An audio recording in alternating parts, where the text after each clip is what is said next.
privilege, the opportunity that we have to care for the cattle, to show the cattle. You've told us in your word that yours are the cattle on 1,000 hills, and we just thank you, Lord, that you would entrust us with the care of these animals. We ask, Lord, that we would all perform to the very best of our ability today, but we also pray, Lord, that above all you would be honored and glorified in all that we say and in all that we do. We pray for our nation today, Lord. We ask, Lord, for leadership in our land, leadership from you, godly leadership that would cause us to be a nation that is once again united under God. And we pray, too, Lord, for those around the globe that are in turmoil right now. There is violence happening around our world, Lord, and you know, and we pray, Lord, that you would bring peace to this world once again, and that you would reign supreme. Lord, we pray for the forgiveness of our sins, and we thank you for the gift of your Son, Jesus Christ. In his name we pray. Amen.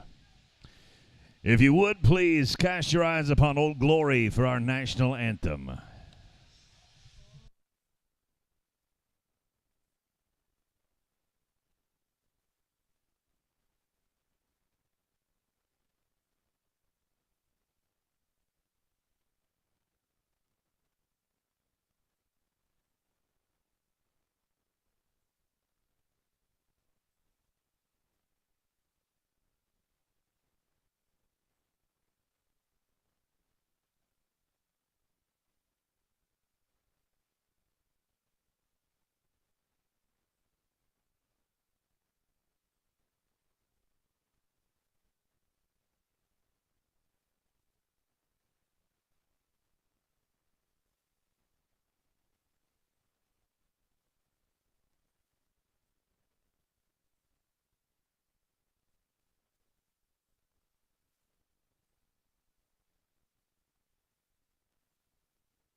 And may God continue to bless our United States of America. Let's look at some Simmental cattle this morning. Again, like I said, we are going to welcome Arabella Baines with tag number 303. Also, Ava McKay out of Sprague, Washington with tag number 327. And Caden Cahoon of Charlotte, Montana brings us 311. Number 319 from Ashland Neeb of Florence, Montana. Ashton Smeltzer of Glendive, Montana brings us tag number 340. And Wiley Simonson of Chinook, Montana is going to round out the class with tag 349. 349. Our judge for the show this morning, Mr. Glenn Martin of Mason, Texas. Glenn grew up in Mason, Texas, where his family roots date back to the 1860s. He attended Texas A&M University and was an accomplished collegiate meats and livestock evaluator.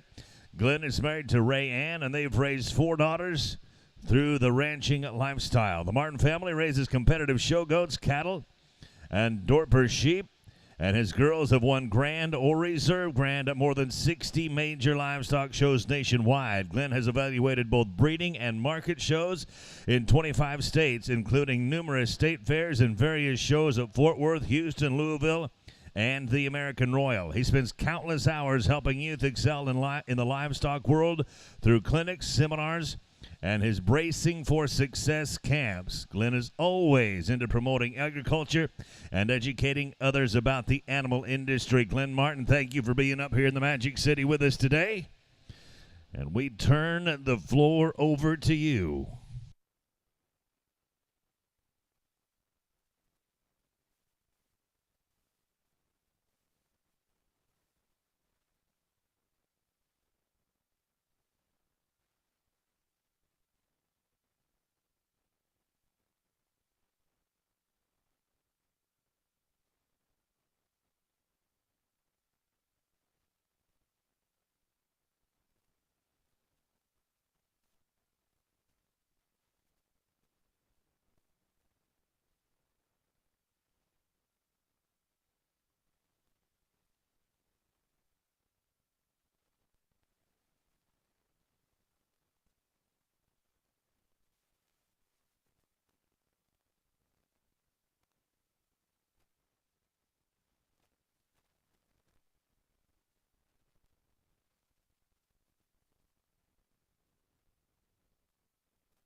As we get rolling this morning, I think I do want to start out by saying thank you to some of the great sponsors that we have here at the NILE again for 2023. AgriBest Feeds is a proud sponsor of the NILE Show. You're looking for the best supplement for your cattle? Look no further than AgriBest Feeds Sweet Pro. Sweet Pro is a complete supplement that helps cover your cattle's vitamin, mineral, protein, and energy needs, along with a powerful digestive aid that helps cattle get the most out of every bite of forage. Sweet Pro comes standard with flax and MOS. It's got no molasses nor urea. Check out our ad on the back cover of the NILE Premier magazine, or stop by and visit with the AgriBest Feeds team at their booth across from the show ring.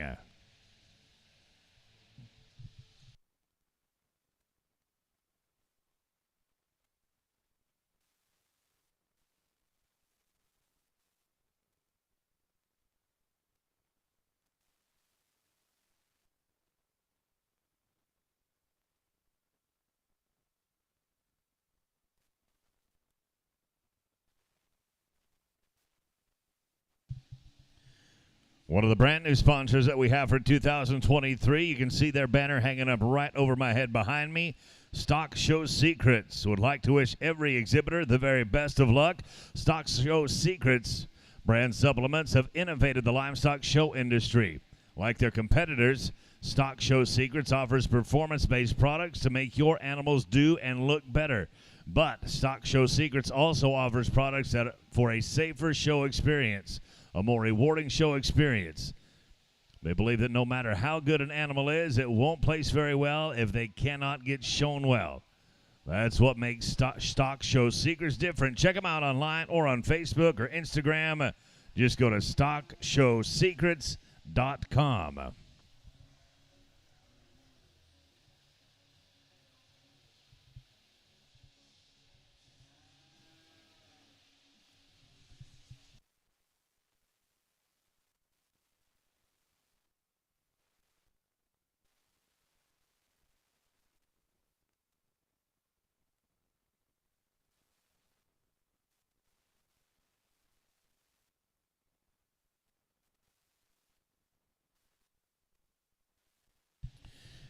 And if you do have close people that can't be here today that want to see what's going on in the Ford F-150 show ring, I've got great news.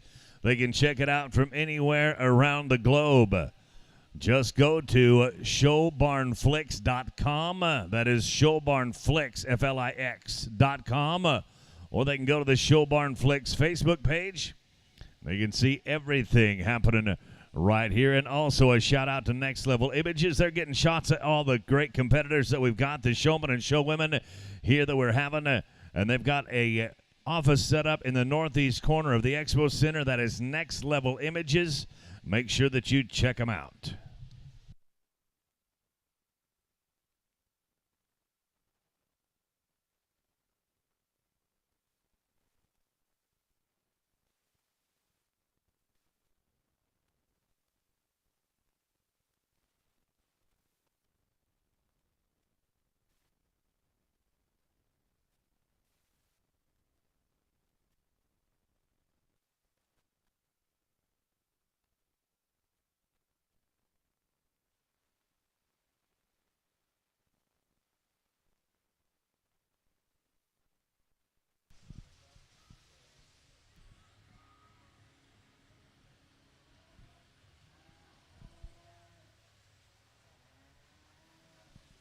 Well, we get this first class pulled into place, and pleasure to be here today. Looking forward to evaluating your junior semis with you, working with your young people, and looking at good quality stock here in Billings this morning.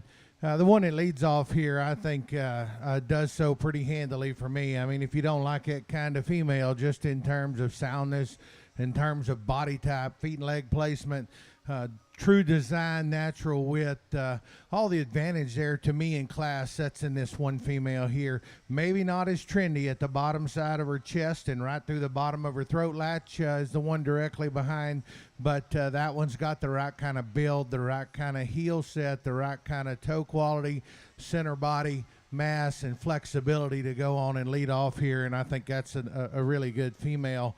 taking nothing away from the 1 and 2. For me, the next best, just in terms of soundness and build and uniqueness of look, in terms of true dimension of body and center. I think that one is awful good as well. She's not as good right down her top line, a little greener, if you will, and then comes apart maybe just a bit, and her dip behind her blade gets up in her loin as we set her in motion just a little. But an awful nice one there. She's bettered her chest floor. For me, she sets deeper in her heel. She's better just in terms of her hip design than the one that comes 3. Young man's baldy heifer, big and extended, performed well. One that is good up through her blade angle and knee. Sets up just a bit further in terms of her back pastern. Has just a little more in terms of condition down in her chest floor, a little crestier at the back side of her neck, not as unique in terms of her look, not as functional out of her hip hock and back pastern as the pair in front, but a nice one there. I think she's just truly more dimensional in terms of natural width, in terms of punch and power right in the center of her cage. I like her forerib, I like her center body, I like her dimension stifle that you see as she moves away comparative to the red heifer. Skinny green one here that's high quality, one that's more flexible than the one directly behind, sets better in her shoulder angle, knee, hock, and pastern, no doubt. She needs more time. She comes to us as the narrowest, the skinniest, the greenest, but a nice female just from a look and flexibility standpoint. Round out the class with one that gets a little more upright in terms of shoulder angle, knee, and pastern. Want to make that one just flex and go a bit better, make her a little more feminine up through the back of her pole and crest in her neck. Let's put our hands together for these kids. Great first class. Pretty impressive start to our Simmental show right here. Finishing in reserve of the class, tag number 319. That is Ashlyn Neeb of Florence, Montana, and the class champion Kaylin Cahoon of Charlotte, Montana with tag number 311. Going to welcome in our second subclass here in the Junior Heifer Calves. March 1st of 2023 and following. Looks like there's going to be 7 of them. Tag number 348 from Cove Ride of Benjamin, Utah. Tag number 324 from Caden Kampula of Shepherd, Montana. Tag number 301, Arabella Baines of Deweyville, Utah. Tag 345, Harper Thorson of Glendive, Montana. Tag number 343, Grace Thorson of Glendive, Montana. Also, from Grace Thorson of Glendive, we've got 344, and Shayla Russell of Absorki brings us tag number 334. That is our second subclass in class number 1, Junior Heifer Calves, calved March 1st of 2023 and following. Class number 2, Junior Heifer Calves, you are on deck. We'll need tags 310, 302, 311, and 333 to the staging area, please. 310, 302, 331, and 333 to the staging area, please.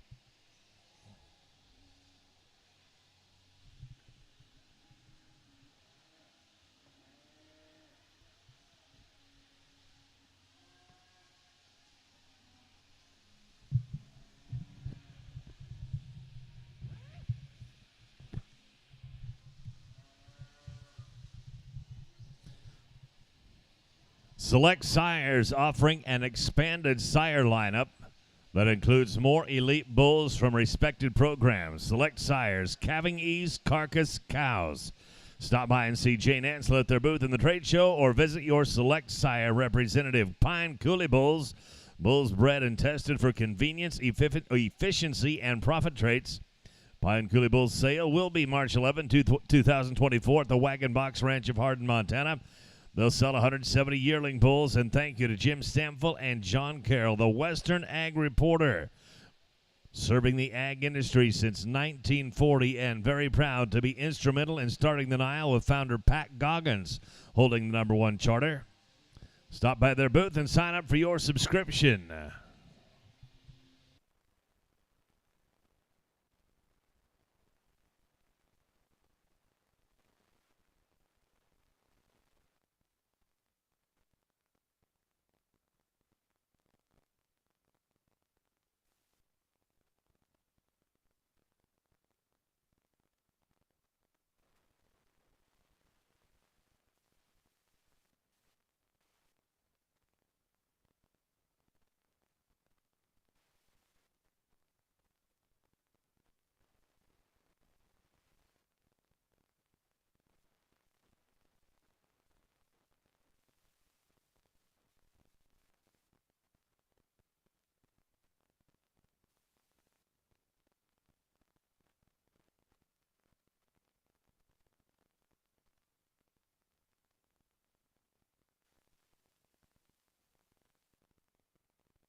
Well, good one leads off this, we're going to call it subclass, I think, and one that I think just is the most unique in terms of skeletal assembly, and then combines that with the right kind of look and balance and proportion from the side.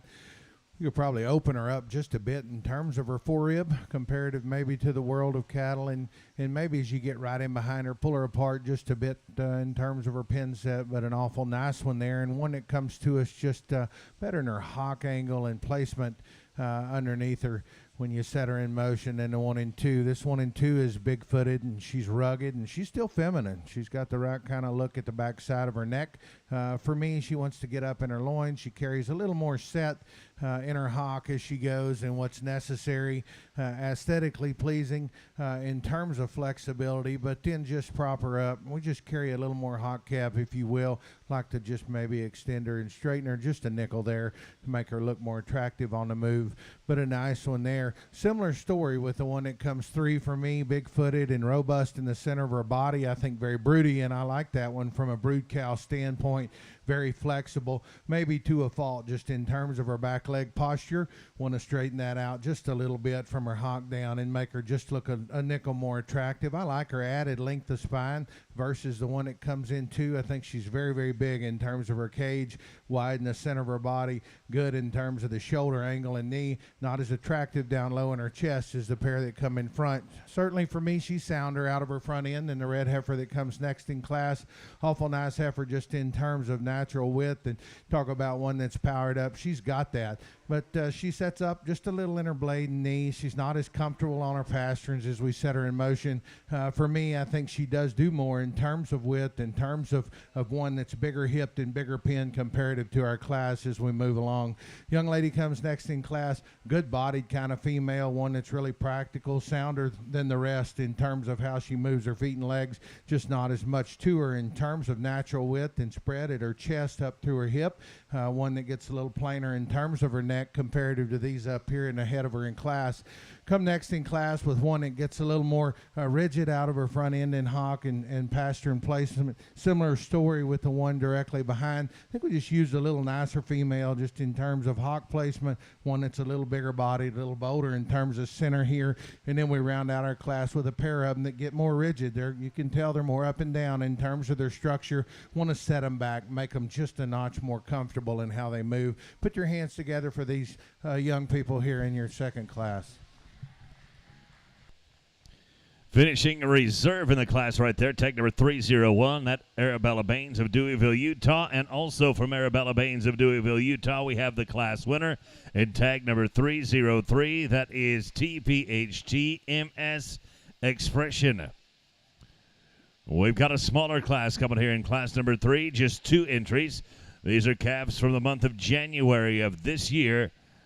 Ashlyn Neeb of Florence, Montana, bringing tag number 320, and Harper Thorson of Glendive, Montana, with tag number 346. We will go to division after this class and select our champion junior heifer calf and reserve.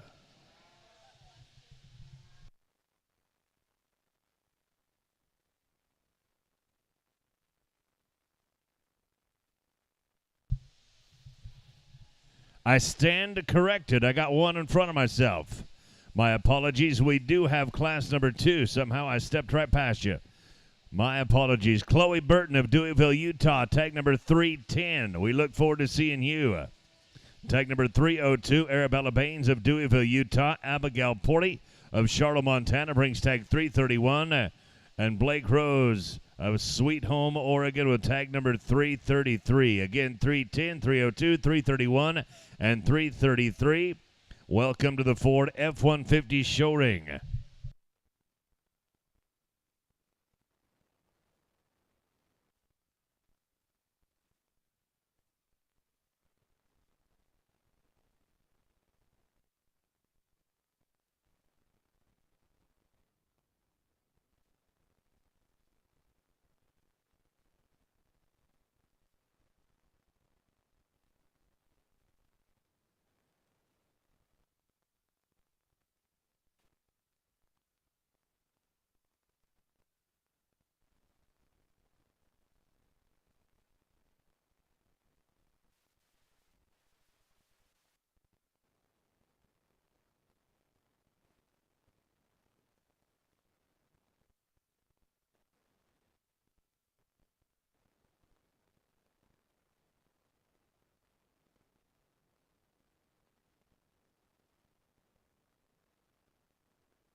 Well, contrasting types and kinds here at the front of the class, and still two really good females. Lead off with a one for me that I think is just a bit neater in terms of her balance from the side today. Better right behind her blade. She's a little shorter backed, and right here for me it works to her advantage because she does remain stronger behind her blade. She remains fuller and bigger and more open in her upper forerib. She's deeper right there in her forerib as you get on the side of her. I think that composite and composition look that we see from the 3/4 just makes me more comfortable with using this female. I like her foot size just a bit better. I think she reached outer in terms of her bone work and still feminine, not as wild-necked and wild-looking as the 1 and 2. This 1 and 2 is extreme in terms of length of body. She is longer hipped, and I like that about her comparative to our class winner. She's really unique up through her front end in terms of her neck. I don't think her knee sets as good underneath her. I don't think her shoulder angle sets quite as proper in terms of the slope to the back. She gets just out a bit in terms of her blade right behind her top line. Like to strengthen her there, give her a little more depth in terms of her forerib comparative to our class winner, but a good one there as well. Two very high quality females.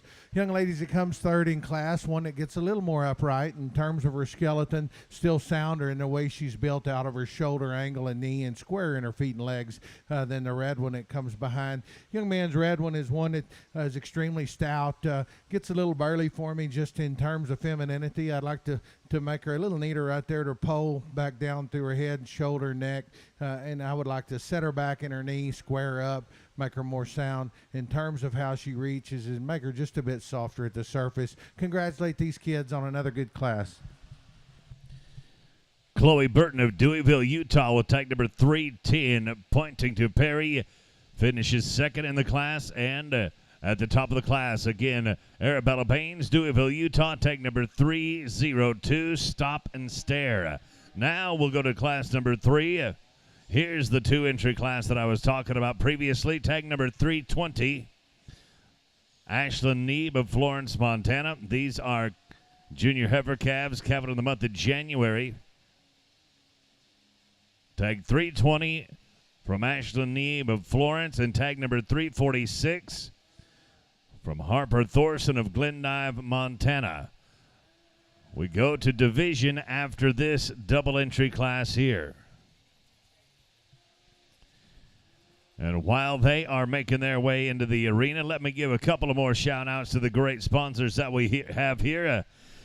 Thank you to Western Ranch Supply and Sullivan Supply for being a presenting sponsor of the Junior Supreme Row Show, open to all bull and female champions from the junior shows on Saturday, October 22nd. That's going to take place at 5 p.m. Supreme Bull and Supreme Female with brand new show boxes. Supreme Bull and Supreme Female in the junior show going to get brand new show boxes. Rocky Mountain Compost. Thank you to Rocky Mountain Compost for their continued support of the NILE. Again this year, they have supplied all of our livestock bedding, and they can provide yours too. They deliver across across 7 states. ShowFresh H2O is the solution to your livestock water drinking needs. By eliminating the chlorine in the water, it gets rid of the foul taste and smell that causes your animal to not drink. Hydration is key to the success from the barn to the show ring. ShowFresh H2O has helped exhibitors perform at the top level, bringing home countless championship banners. From coast to coast and border to border, ShowFresh H2O is the most affordable and effective tool in your show box.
We'll just leave them as they stand here. Young lady with a red heifer has one that's got lots of good pieces to her, just in terms of soundness, in terms of body type, really deep in her rib and her cage. And you get right in over the top of that one and read her hip structure.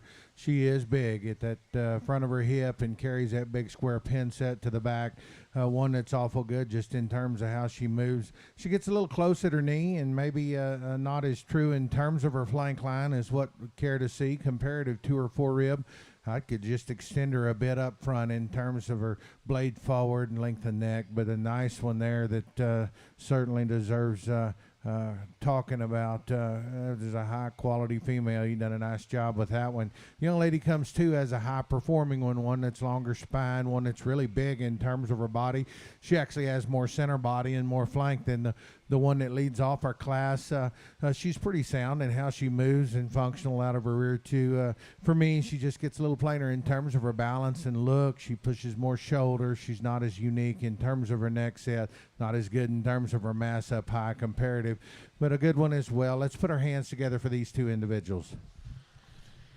Congratulations to tag number 346, finishing in reserve of the class right there. That is Harper Thorst of Glendive, Montana, with MS Luna.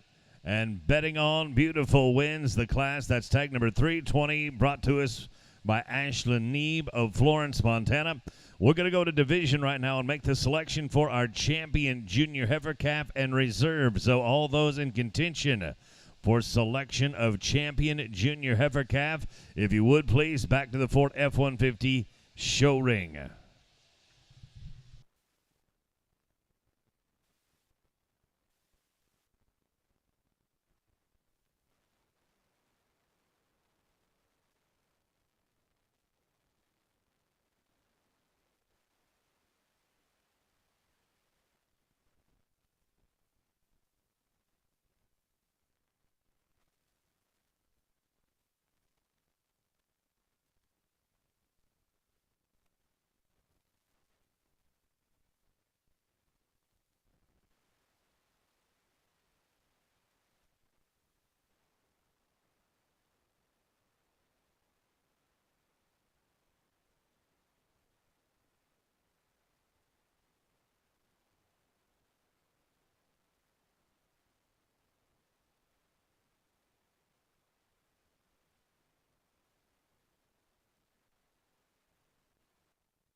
Well, if you're ringside, put your hands together for these individuals that come back out in your division drive here with your calves.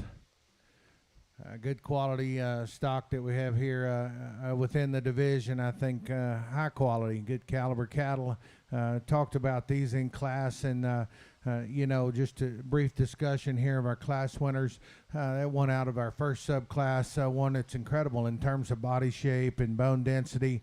One that's really deep in the way she's assembled and organized. You got to like the center in that female. You have to like her flexibility as well. You get right up front of her. Maybe like to clean her up in her chest floor and the bottom side of her neck compared to some out here, but an awful nice one there. Brood cow written all over. We come to that second class or subclass winner, and one that's just unique in terms of her look and her design. Still very sound, functional. you get up over the top of that one. She doesn't disappoint you. Not as big barreled as a couple out here. Just put together compositionally extremely correct and very, very fun to look at. Our third class winner there is one that you appreciate for her soundness. She's boxy. She's big centered. Needs to be a little neater just up through the base of her neck. Comparative probably needs to be leveled up from hooks to pins comparative to a couple as well. Nice red one out here, just come out of class. Big-footed, kind of stout female. One that gets a little in at her knee up front, or a little close. I wouldn't say in at her knee, but just a little close, a little narrow-chested than what I would have really thought. Just as you walk in behind that one, she is big-hipped and big-pinned and stout. Not as true in terms of her flank line.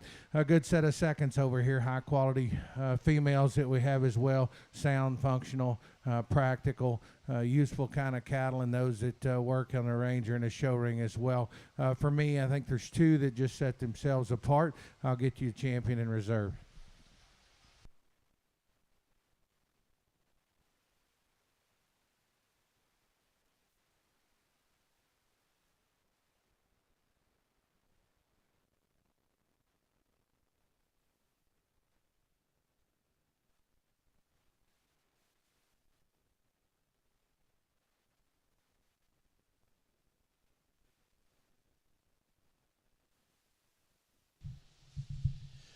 Congratulations to your reserve champion right there, Caden Cahoon of Charlotte, Montana, with tag number 311.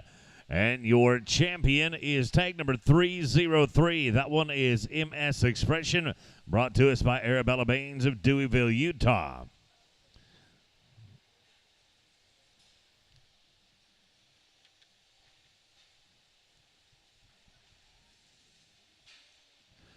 Let's go to class number 5 here. Early senior heifer calves. Single entry right here. Birth date of October 15, 2022. Tate Sorens out of Spanish Fork, Utah, brings us tag number 342. This will be your senior heifer calf champion.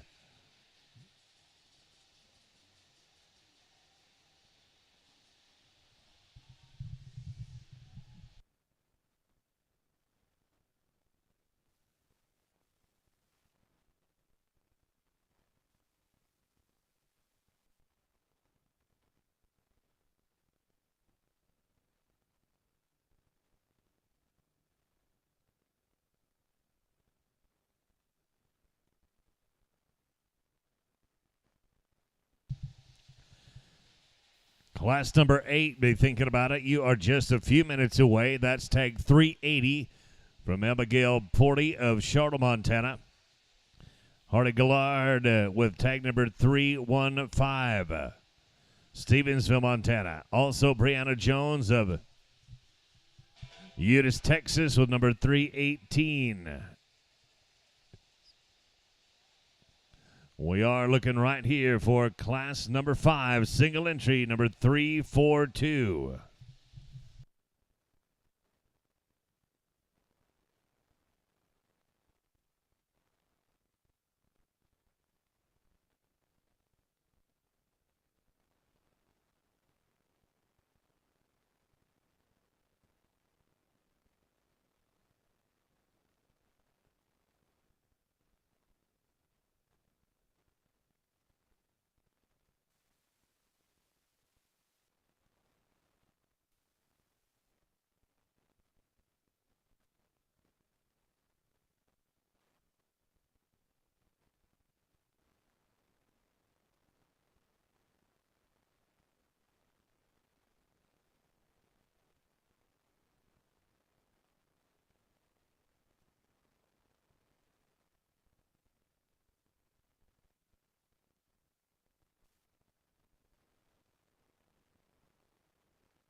A good baldy female here could have stood quite a bit of competition, I'd say.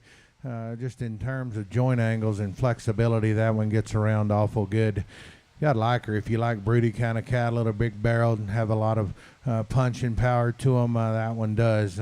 Big right behind her blade and still big all the way back in through her hip and pin set. Comes to you extremely square in terms of her knee and foot placement.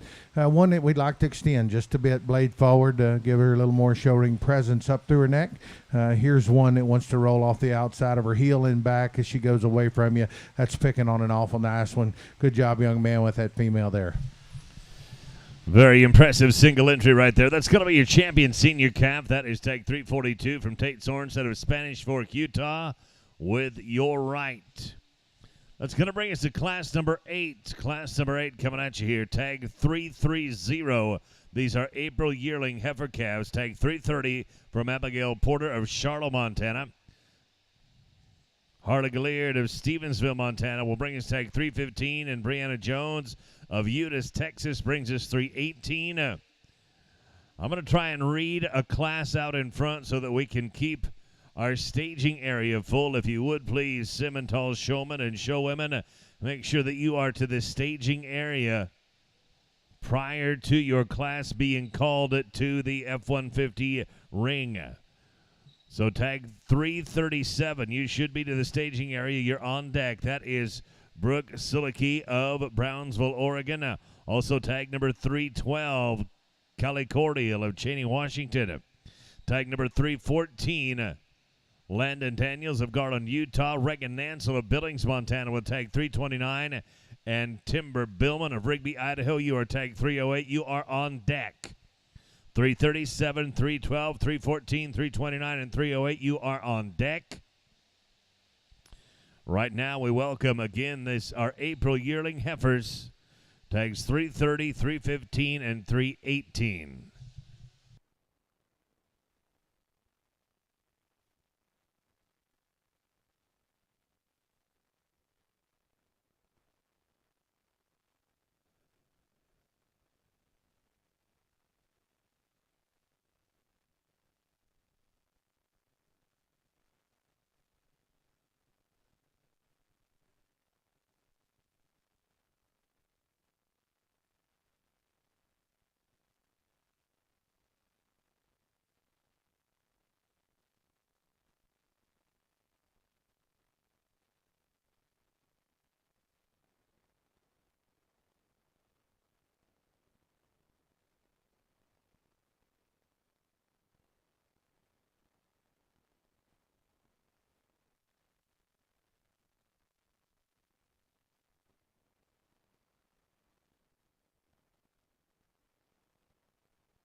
as we get these pulled into place. Lead off here with the solid black heifer in class, and no doubt that is our class winner here, just in terms of look and balance and presence, in terms of correctness of composition.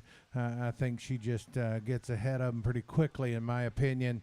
This one is big footed. She's sound. She's good in her joint angles. She's one that's awful flexible. You get on either end of her skeleton, you have to like the natural width that you see in that female, big and bold in terms of her center of her cage, and one that just profiles and balances better at the bottom of her breast and her chest right there up into her neck comparative to the 1 and 2. She's leaner. She's longer hip. She's square in her pin set. She's one that's just more flexible and neater looking from the side. Baldy heifer that comes 2 in class, probably carrying a little more condition than what I think she needs personally. Like to lean her up just a bit there at her chest and make her more extended out of her hip and up through her front end as well. She comes to us with so much more body and sounder than the 1 in 3. Young lady stock at legged heifer in 3 is the biggest frame, the highest performing.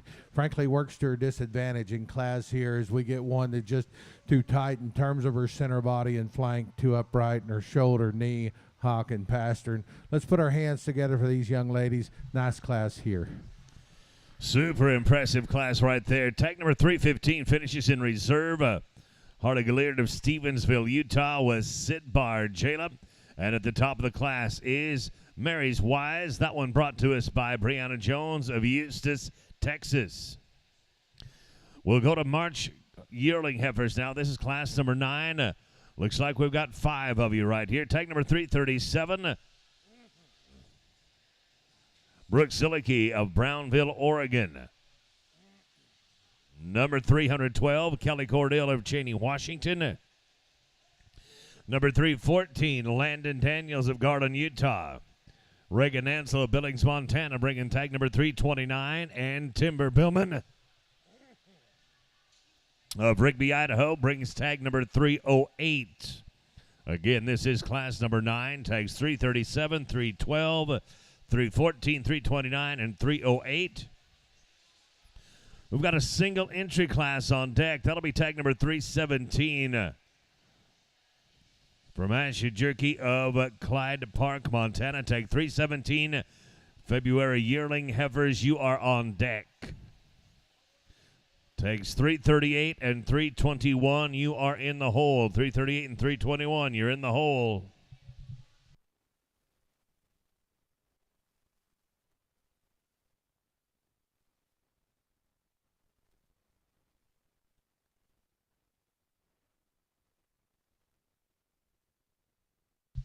Let me give a shout out to Peak Production Center right here on our Tuesday, make it a Monday morning. It is Monday morning. Peak Production Center, formerly known as Gen X Hawkeye West, located at 3800 Duck Creek Road in Billings. We house bulls for Gen X and Alta Genetics. Give us a call and schedule a tour to look through the bulls. K.R. Rao and Wilson Trailers. Wilson is the manufacturer of quality livestock, grain, flatbeds, drop decks, self-unloading, belt conveyor, and gooseneck livestock trailers. K.R. Rao Company determined 47 years ago that the Wilson trailer was the best quality and had better performance, durability, and value than any other brand X trailer that they'd seen run through their repair facility. Proudly sponsoring the NILE Top Herdsman Trails Award. And Transova Genetics is the industry leader in advanced reproductive technologies, including embryo transfer, in vitro fertilization, sex-sorted semen, as well as genetic preservation and cloning services. With more than 36 years of experience, Transova Genetics is the best partner to equip you with the tools you need to achieve your breeding goals.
Well, young ladies, black hair here pulling to the front, leads off the class.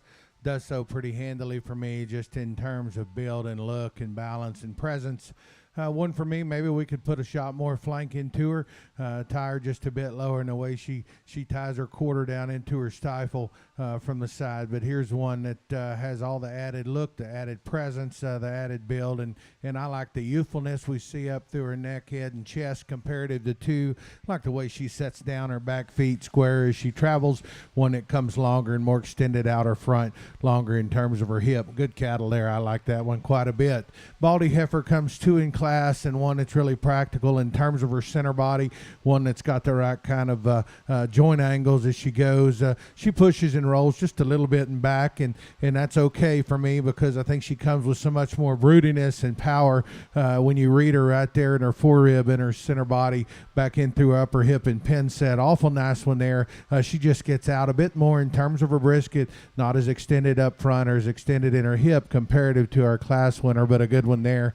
She is square in her shoulder angle, or better in her shoulder angle, square in her knee and front pastern, bigger footed and just stouter, more dimensional than the red heifer 3 in class. And when it comes 3, gets there because she is sound. She's practical. She's more useful in terms of her skeletal quality and body design than the 2 heifers that come behind her. True, she needs to be square at her knee, needs to be square in her toe set up front, bigger footed, one that I'd like to make more dynamic comparative to 1 and 2 just from a balance and eye appeal standpoint. Young ladies heifer comes 4 in class, big and extended kind of female, high performance kind of female, needs a shot more belly for me. I'd like to drop her in terms of her rib, like to open her up in terms of her forerib, center body cage, and just make her bigger in terms of her upper hip pin set, give her more genuine mass. She's neater looking and she's sounder at both ends of her skeleton than the young man's that rounds out our class. He's done a good job of getting that one fed. She's big footed, she's deep in terms of her forerib, a bit more inverted in terms of her underline. For me, I'd like to make her bigger in her center body and flank comparative to the depth of forerib and chest. I'd like to make her more feminine through her front end and extended. She's got to get more flexible at both ends of her skeleton to be more competitive in this class. Let's congratulate all those kids on a nice class. We do have the pleasure of looking at some quality this morning. Tag number 329 will finish in reserve right there. That is Reagan Nanslow, Billings, Montana. And your class champion is going to be Timber Billman's Patricia out of Rigby, Idaho, Wooden Shoe Farms. That is your class champion. Going to take a minute right here and look at a single entry. Here's a February yearling heifer. Just got 1 entry right here. Tag number 317 from Asha Jerky of Clyde Park, Montana. Class number 311, you're on deck. 338 and 321. 338 and 321, you are on deck. After class 11, we will select our champion junior female and reserve.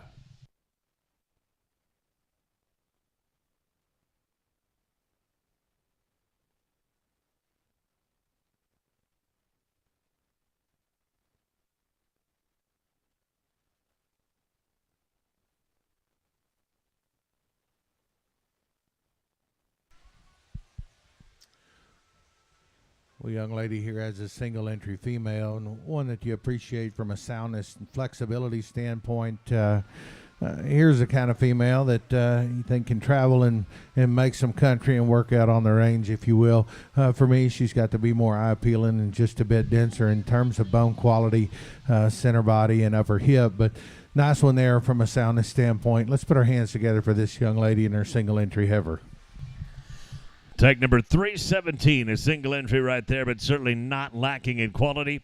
We'll go to class number 11 now. Tag number 338. Tag number 338, we welcome Kaylee Silaki of Brownville, Oregon, as well as Ashley Neeb of Florence, Montana, with tag number 321. 338 and 321, these are January heifers. Again, we will go to division following this class.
Well, we pull the black heifer young lady has to the front, and one that suits me the best just from a balance and structural integrity standpoint. This is an awful nice female, folks. One that built good in terms of her body proportions from the side. I like her levelness in her top line and her elevation as we get her stopped and planted. I like her center body and her flank in comparison to her depth of forerib. I think she proportions extremely good. She's good in the top half of her neck. Carries a little more lap down lower, but not too much in relation to her framework and maturity. Awful dense, stout one in terms of bone work and flexibility. Pick on her just a little bit as she goes. Sometimes I think is judges and cattle people, maybe we get captivated and carried away with animals covering their tracks, and yet sometimes when they go and we force them to do that, they want to roll just a little bit in terms of their hip and pull their loin up, and she does that just ever so slightly. As that one tracks straight away from me, that one is as good in terms of squareness of back leg as any I've seen today. Good female there. The one that comes two in class, taking nothing away from her, a baldy, goggle-eyed, stock-and-legged one. That one has got really wide in terms of her chest floor, big in her hip, big in her center body, one that's got the right kind of look up through her neck and the chest, and you like that one quite a bit. And then you just start reading her at the surface in terms of bone work. She's got to be bigger footed. She's got to be set back in her shoulder angle and knee. Needs to be more comfortable in her hock and back pasture and comparative to our class winner. That's a nice one as well. Runs into a buzzsaw up here as a class winner in this black heifer. Congratulate these two young exhibitors. Again, a couple of very impressive entries there in a smaller class. Tag number 338. Brought to us by Katie Silicky of Brownsville, Oregon. Wins reserve. And at the top of the class, tag 321, Smoke Wagon from Ashley Neeb of Florence, Montana. We'll go now to division. Going to select our junior female champion and reserve. If you are in contention for selection of champion junior female, welcome to the Ford F-150 show ring. Class number 12, late senior yearling heifers. You are on deck. You are tags 307 and 349. And also, we are going to look at cow-calf. Class number 14. We're going to look at our cow-calf pairs prior to selection of our grand champion female.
Well, good cattle here come out of our division. I think differences in types and kinds.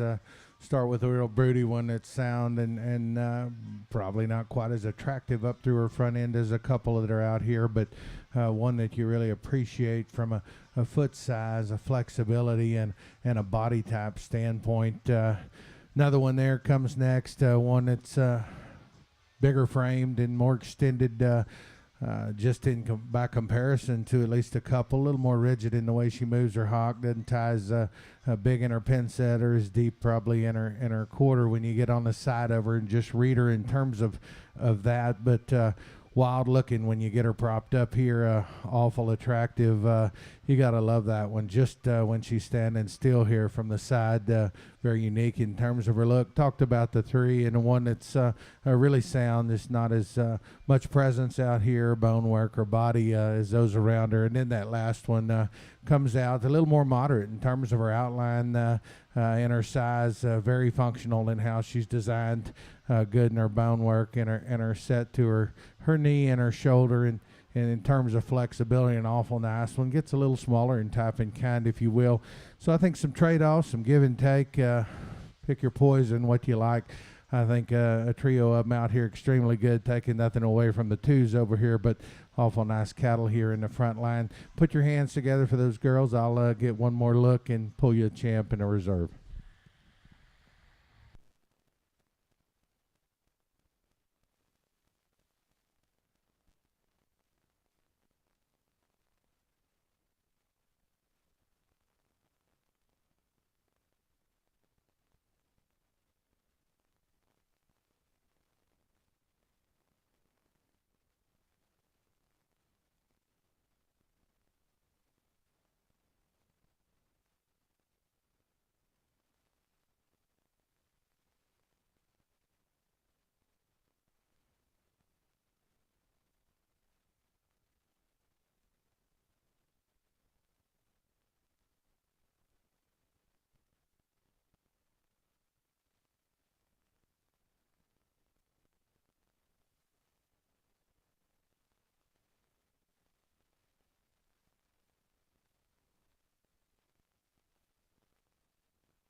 Congratulations to your reserve champ right there, Timber Billman of Rigby, Idaho, with tag number 308 and tag number 319. Tag number 319 is going to be your champion.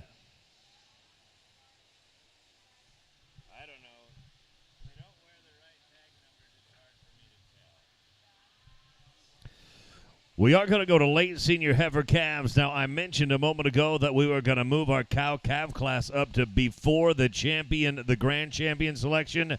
Turns out I was lying. Not a great surprise to many. We will leave it in the same order. Late senior yearling heifers. You're going to be up right here. Tags number 307 and 349. That will be your champion senior, and then we will select the grand champion. Then we'll go on to our cow-calf pairs, 322 and 335. But right now, we welcome class number 12, late senior yearling heifers. November and December calves, 307 and 349. From Sydney Bates of Moses Lake, Washington, and Quade Ryan of Benjamin, Utah.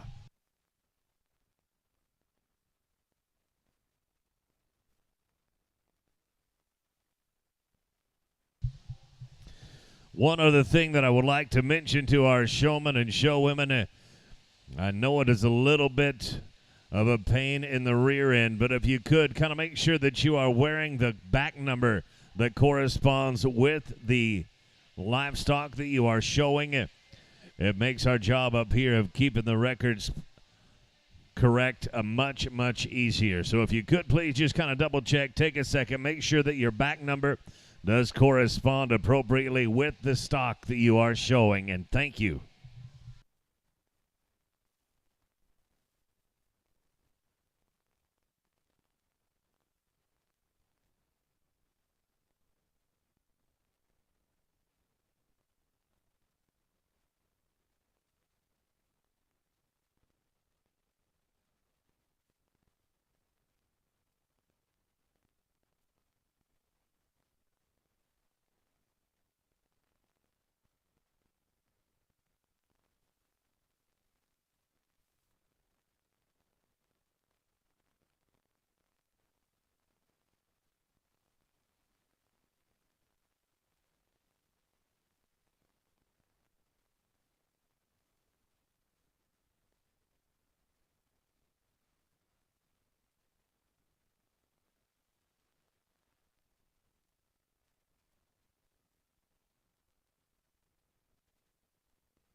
We're going to leave this pair of heifers as they stand here in class, and I think a very, very good set and a very good pair of them. And I don't know that we've seen two just any sounder in terms of the way they hit the surface, and from a flexibility standpoint. They're set back in their blade and their knee. They're both good in terms of the angle of their joints, and they reach and go just around the ring. I probably like the moderate size, just a nickel better in our class winner, and one that I think undoubtedly is better in just in terms of her look up through her neck and her chest floor. I think she just gives us a more attractive view from the side and the three-quarter, if you will. We can make her a notch deeper in terms of her center body and flank compared to that big old forerib that she carries here. But I think that's where an advantage goes back to the 1 and 2, a little longer sided, longer hip female, one that's definitely further along in terms of gestation. I like that about her. Really sound kind of female here in 2, one that gets a little plainer at the base of her chest and her neck. Doesn't carry quite the condition of our class winner right there behind her blade, but I think certainly appropriate for one at this age and maturity pattern. Two good cattle here in class. Let's congratulate both these exhibitors. Congratulations to our reserve champion right there, Quade Ride of Benjamin, Utah, with tag number 349, Jolene's Surprise. And the class champ is tag 307, shown by Sydney Bates of Moses Lake, Washington, with Contrary Mary. That is going to be your champion, senior female and reserve. So we'll move now to selection of our grand champion and reserve grand champion female. All those that are in contention for selection, please make your way to the Ford F-150 show ring. And while you are so doing, let me give just a couple more shout-outs to some of the great sponsors that we have here at the NILE for 2023. Origin Breeder-to-Breeder Genetic Services, the first and largest genetics company founded and operated by beef cattlemen for beef cattlemen. One stop for custom semen collection, sex sorting of semen, and sales of semen, featuring the #1 Angus sire of progeny registered for the past 3 consecutive years and for the past 5 years. That is Origin. And thank you to Phillips 66. We provide energy for life. Our more than 13,000 employees work safely and responsibly to process, transport, store, and market energy products. These products help to transport, feed, clothe, and care for society every day. Learn more at Phillips66.com. Phillips 66, providing energy and improving lives. Tri-State Livestock News. Tri-State Livestock News is the leading publication in the upper Midwest for over 60 years strong.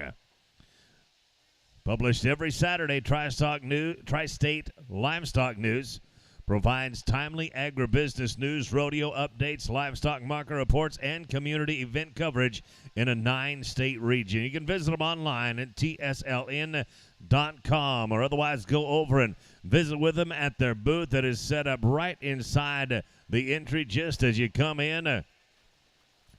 And I'll tell you what, on these cool fall days, sometimes maybe you think you might want a sweatshirt. Well, I'll tell you, Tri-State Livestock has a couple of racks of sweatshirts over there, and they are very, very bold about supporting American beef, the American beef industry. So make sure you go over, pick yourself up a sweatshirt for this fall and support the American beef industry. Again, that is Tri-State Livestock News.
Well, it's been an exciting show and lots of quality here that you exhibitors have brought to the ring.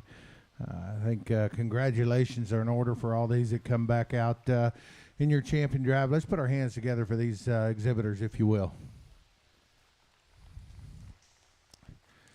I do know it takes a lot to get one to this point, to get one to look like these do, and I think quality has been of the utmost here at the front end of these classes and these divisions, and I think you can just look out across the ring and you can see that.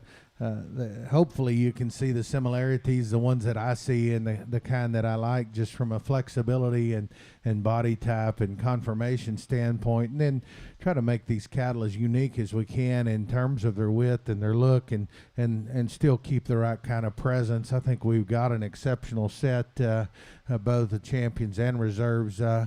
As we go through and just visit about each one particularly, just briefly, really good heifer calf up here in the front, and one that just balances in proportions so good, so high quality. You know, quality is one of those traits that we really can't teach, but it's often seen, and I like that one quite a bit, just in terms of her build, in terms of her look and her balance and her presence.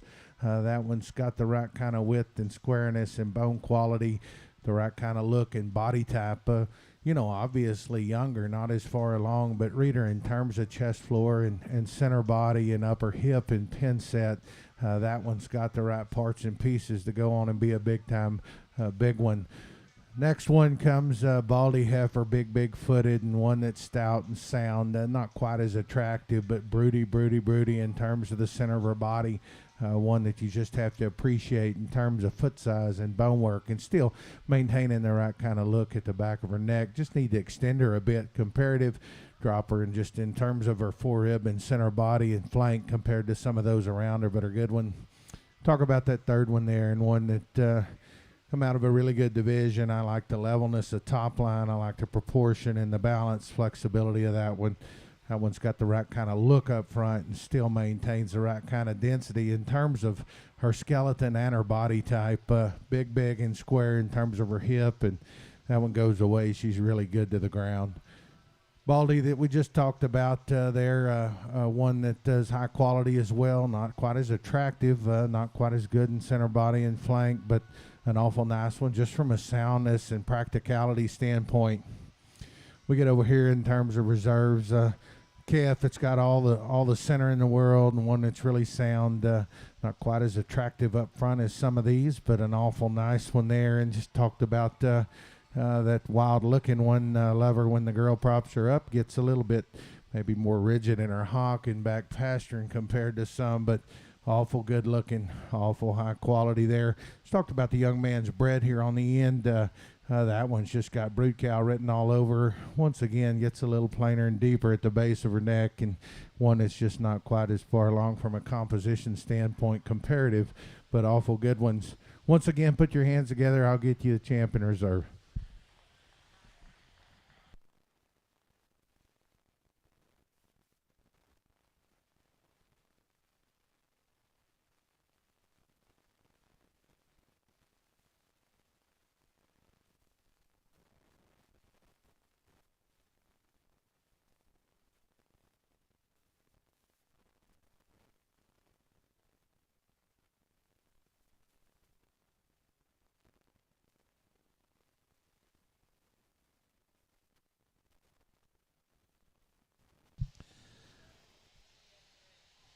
Congratulations to tag number 303 right there, finishing in reserve, and your grand champion female, tag number 319. Congratulations on a pair of extremely high quality individuals right there. That's going to bring us to our cow-calf class. Just two entries right here. Ashlyn Neeb of Florence, Montana, going to bring us tag number 322. And then Shayla Russell out of Absorkey will bring tag 335, a two-entry class right here, cow-calf pairs. This, of course, will be your cow-calf champion and reserve. And I think before we go to the backdrop for photos,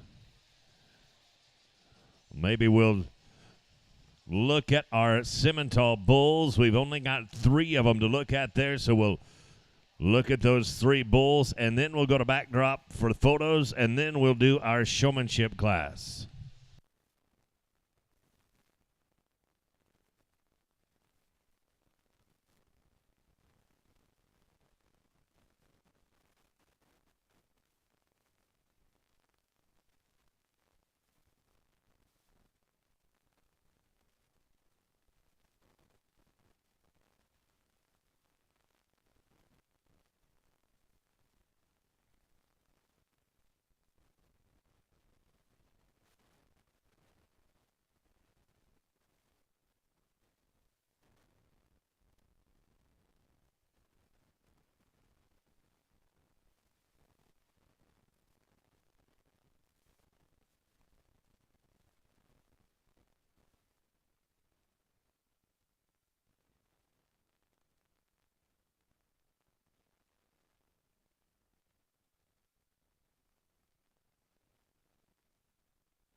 Well, two really nice pairs here. We leave them as they stand and as they come in. Obviously, I think the one that suits the best just from look and balance and proportion is the young ladies here at the front. Awesome looking female, one that's a little higher and tighter in terms of her bag hookup and her udder. I think that's good. I think it's hard to argue with what these two cows have done with their first calves on their side. These young ladies got to be proud of those. Just a little more quality in terms of look and build and presence in our class winner. Really nice bull calf that we have here behind. He is just a nickel straight, if you will, at both ends of his skeleton, but he is growing awful fast. She's done a heck of a job with an April calf there. Young lady that's going to be reserved out of this cow-calf pair, she's got her nice one. Said they pulled that one in, one she showed, and then pulled it in off the range. She's been on the cake and cob and doing a heck of a job with a really nice calf that she has behind her as well. Let's congratulate these two exhibitors. That's what it's all about, getting them out here and then getting them into performance production. Good job, young ladies. Congratulations to our cow-calf class champions right there. That is tag number 335 finishing in reserve. Shayla Russell of Absaroka, Montana. And at the top of the class, it's Ashlyn Neeb of Florence, Montana, with tag number 322. Got just a handful of bulls to look at right here as we get rolling into the bull show. Class number 16. There are three. Tag number 323, again from Ashlyn Neeb of Florence, Montana. Tag number 325 from Caden Kampula of Shepherd, Montana. And Arabella Baines brings us tag number 305. These are bull calves calving in March and April. January and February calves, you're going to be on deck. Just one of you there, 306. Tag number 306, Arabella Baines, she'll be on deck right now. But again, 323, 325, and 305. You are up, and we look forward to seeing you. I believe we're going to stop for just a couple of minutes after our bull show and get our work done at the photo backdrop, and then we'll go to our junior showmanship class. We got a junior showmanship and a senior showmanship class. Both of them pretty good-sized classes. Good to see that. And we will get that underway right after we finish at the photo backdrop.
We'll get him pulled into line here, and this one pulling up to the front. Hey, it's not going to take anything away from the reserve and the third that come out of this class, but that one daylights them in terms of structural integrity and balance and look.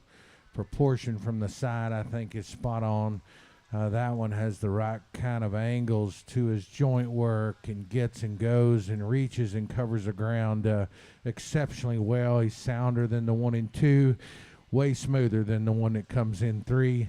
That is a high-quality booger. I like that one. In terms of just quality livestock, about as good a one as we've had in the ring, in my opinion, today. Love his upper hip. Love his squareness moving away.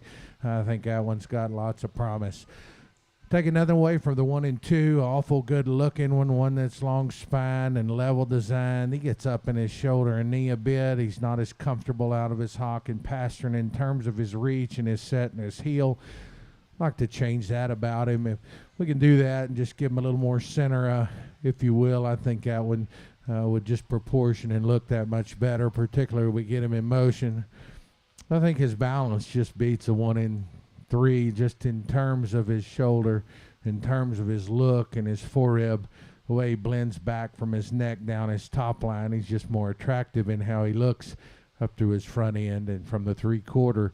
This one that comes 3 in class, that's a big-footed booger, and that thing's really sound in terms of how he moves. Maybe works a little to his disadvantage in a show ring setting, just wants to throw his knee and front feet a bit. It's a little plainer at his chest, a little more open at his blade, tightens up there in his heart and forerib comparatively. He is sounder than the one directly in front of him, just from a reach and go standpoint. Good quality stock. Let's congratulate these 3 young ladies on a very nice class. A small but equally impressive class right there. Finishing in reserve, Ashland Neeb of Florence, Utah with tag number 323, Bentley Style. And Elijah finishes on the top of the class. Tag number 305 from Arabella Baines of Deweyville, Utah. Going to take a look at a single entry right now for our January, February. Oops, single entry is a scratch, I'm told. So that is going to be the division and the grand and reserve champs right there. Congratulations, Ashland Neeb of Florence, Montana with tag number 323. Bentley Style is going to be our reserve grand champion. And tag number 305 from Arabella, Maine, Deweyville, Utah, Elijah is our champion.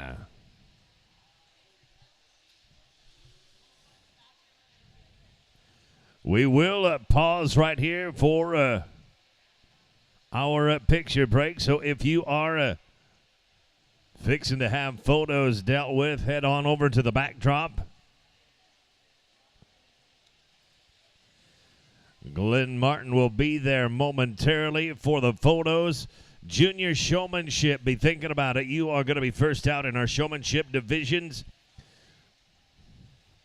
That'll be tag number 327, Ava McKay, 311, Kaylin Cahoon, number 340, Ashton Smeltzer, number 310, Chloe Burton, 346, Harper Thorson, 312, Kelly Cordell, Landon Daniels with number 314, Timber Billman at 308, Sydney Bates, 307, and Cove Ride, 348. That's going to be our junior showmanship. Senior showman, you'll be on deck.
Looks like we are finished at the photo backdrop, and I think we are ready to go into our junior showmanship.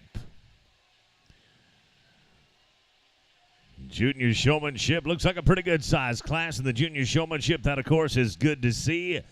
Let's welcome to the Ford F-150 show ring the following. Ava McKay of Sprague, Wyoming. That'll be tag number 327.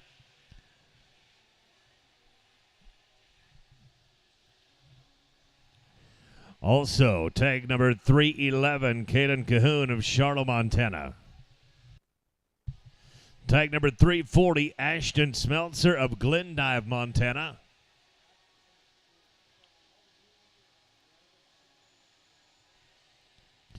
Tag number 310, Chloe Burton of Deweyville, Utah. Tag number 346, Harper Thorson of Glendive, Montana. Tag number 312, Kelly Cordell of Cheney, Washington. Tag 314, Landon Daniels of Garland, Utah.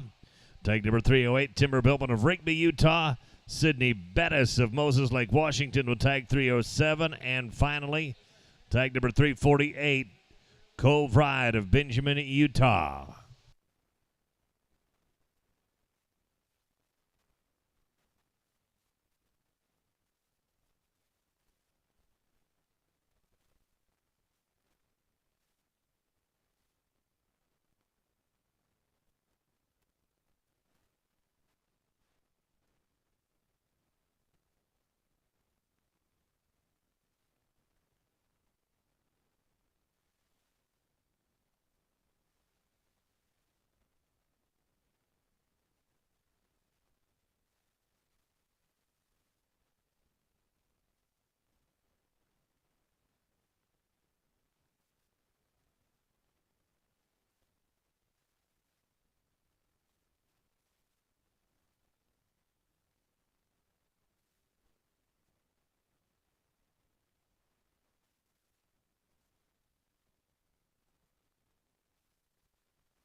Well, it's a great set of juniors that we have out here, no doubt about it. And I think picking a showman out of this group is certainly splitting hairs, and getting you a top two is what I'm charged to do here.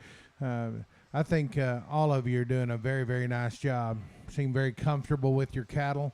I like that. I think comfort's the number one thing that you have to have when you hit the show ring with any animal that you're exhibiting.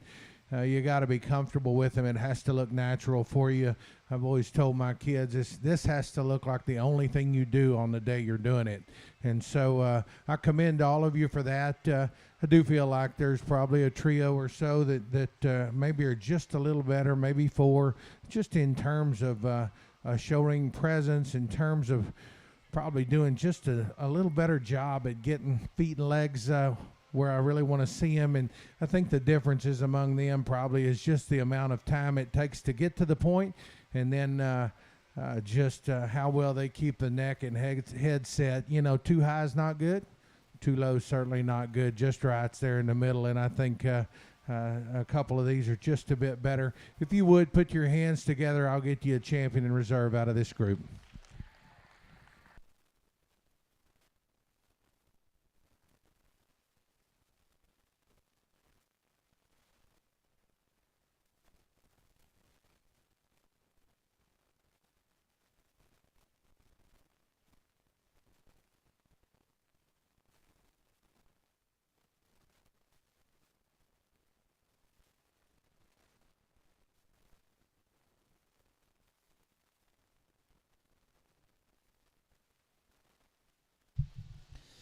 Congratulations to your reserve right there, Chloe Burton of Deweyville, Utah, and your junior showmanship champion, Timber Billman of Rigby, Idaho. That's going to bring us to senior showmanship. Senior showman on deck. Please be ready.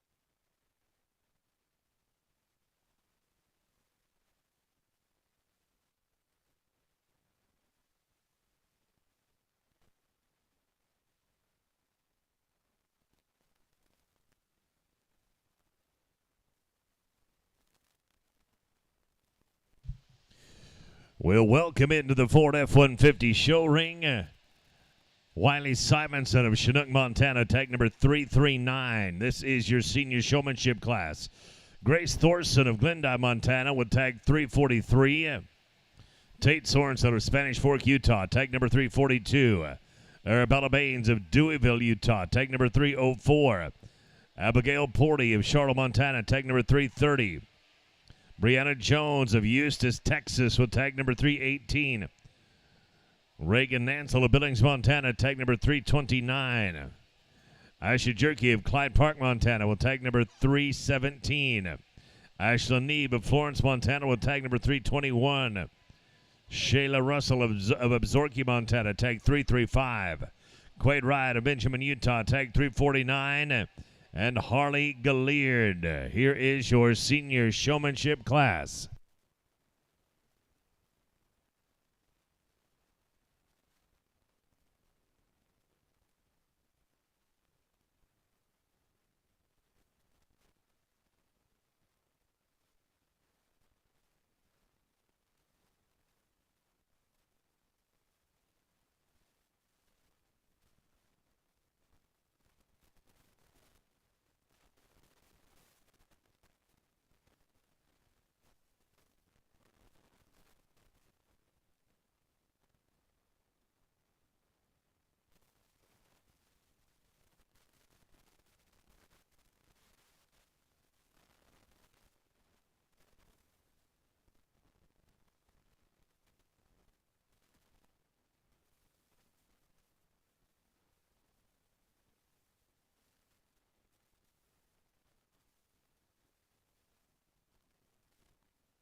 Well, I reloaded that line over there so we could move them in just a different order, and I think it just helps me make a decision right there on the front end.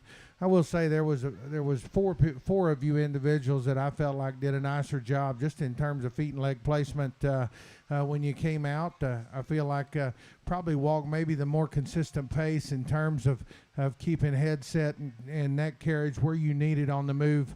I'll identify those four, and then I'm going to tell you the two or show you the two that I like best. One would be the young lady here in the front there. One would be the young man with the hat directly there with the baldy heifer. Another would be the young lady right here with the black heifer in front of me. And then the young lady here with the calf that's out here. Those did the best job on the way in, did the best job of maintaining proper feet placement, of maintaining the right kind of look and really the right kind of pace on the move. I felt like they were more elite. I felt like they just did a nicer job of working the ring and keeping themselves poised where they need to be. With that said, I think there's a couple just a bit better. Put your hands together for all these exhibitors. I'll get you a champion reserve.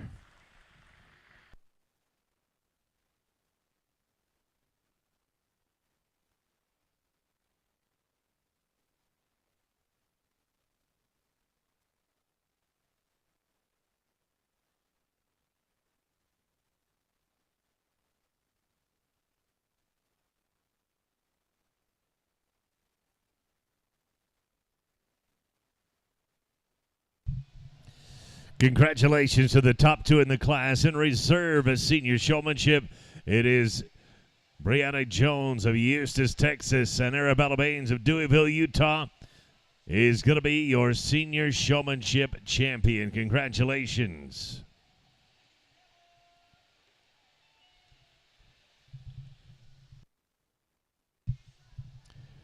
As we dismiss our senior showman, we're going to get right into the open show. Our first class out on the open show going to be class number 1, junior heifer calves, calving in the month of March and after for 2023. That'll be tag number 213, Tegan Hittner. Tag number 226, Ava McKay. Tag 251 from Top Hat Farms of Deweyville, Utah. Tag number 205, Kaylin Cahoon of Charlotte, Montana. Number 217 is Ashlyn Neeb of Florence, Montana. Tanner Gertis brings us tag number 209 from Cheney, Washington. Ashton Smeltzer of Glendive, Montana with tag number 242. Top Hat Farms of Deweyville, Utah brings tag number 247. Tanner Gertis of Cheney, Washington with tag 210. Terry Palzon of Laurel, Montana with 230. And Wiley Simonson of Chinook, Montana with tag 265.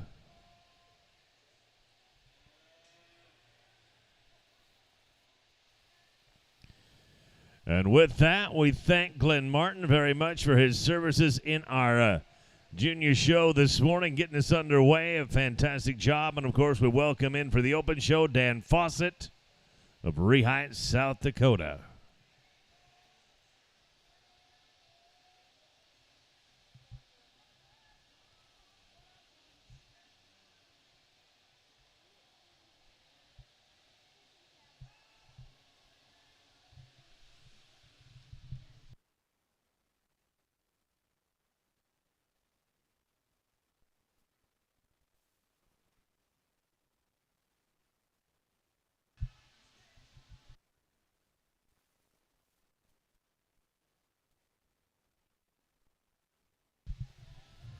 Subclass number 2 of our junior heifer calves, calving in March and thereafter.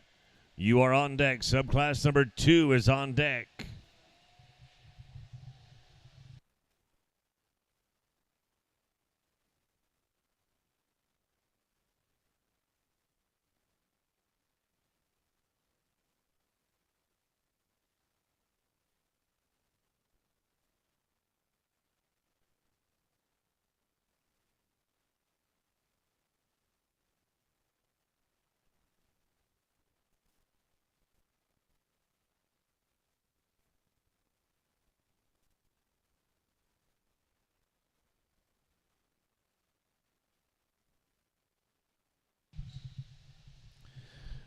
Again, we welcome subclass number 1 of our junior heifer calves. In our open show, tags 213, 226, 251, 205, 217, 209, 242, 247, 210, 230, and 265.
Again, we are good to go. We welcome subclass number 1 of Class 1. These are junior heifer calves. Calvin and March first and following. Again, Tegan Hittner with number 213. Ava McKay, 226. Top Hat Farms with number 251. Kaylin Cahoon, 205. Ashlyn Neeb with 217. Tanner Gertis with 209. Ashton Smeltzer, year 242. Again, a Top Hat Farms entry, number 247. Tanner Gertis brings us 210. Terry Powellsland, number 230. Wiley Simonson, tag 265. That is subclass number 1.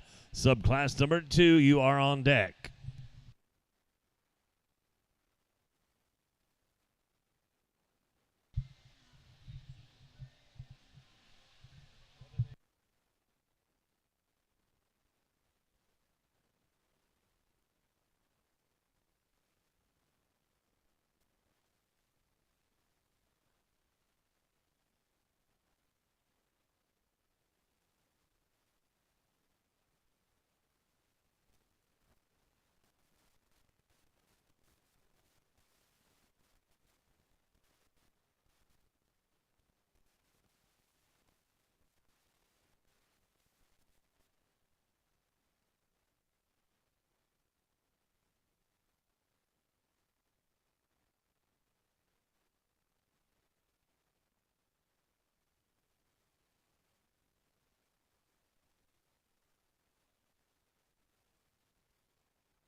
As subclass number 1 is coming into the show ring, and let me give you just a couple more shout outs to some of our sponsors here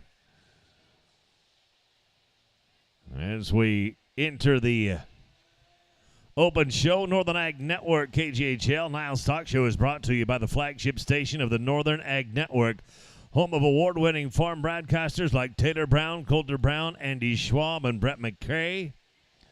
That's on your AM dial at 790, 94.7 on FM. Les Schwab is a proud sponsor of the Northern International Livestock Exposition. Safety starts at Les Schwab. That includes tires, wheels, batteries, brakes, steering, alignment, and more. Check out leschwab.com and the Clock Tower Inn. Thanks to the Clock Tower Inn, one of the NILE host hotels located in the heart of downtown Billings and connected to Stella's Bakery.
interesting class to get started with here. We've got more numbers than I've came across the last few days that I've been here, and it's fun to get into a set like this where we've got quality all the way through. And I just talked to the young lady that's going to round out our class, and I think she's got a really nice one down there, but she's not far enough along yet today.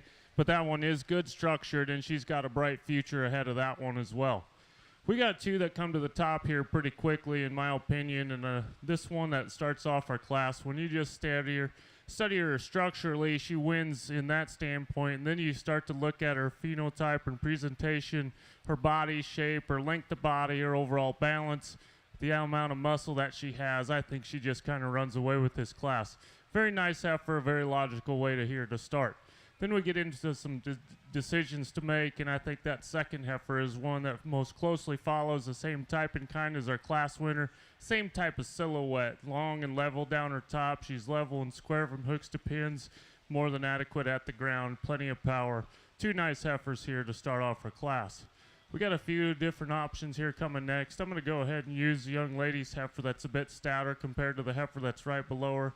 You get behind her, she's more pulled apart in her skeleton. She shows more shape and thickness down her top. She's bigger hipped and square made on both ends.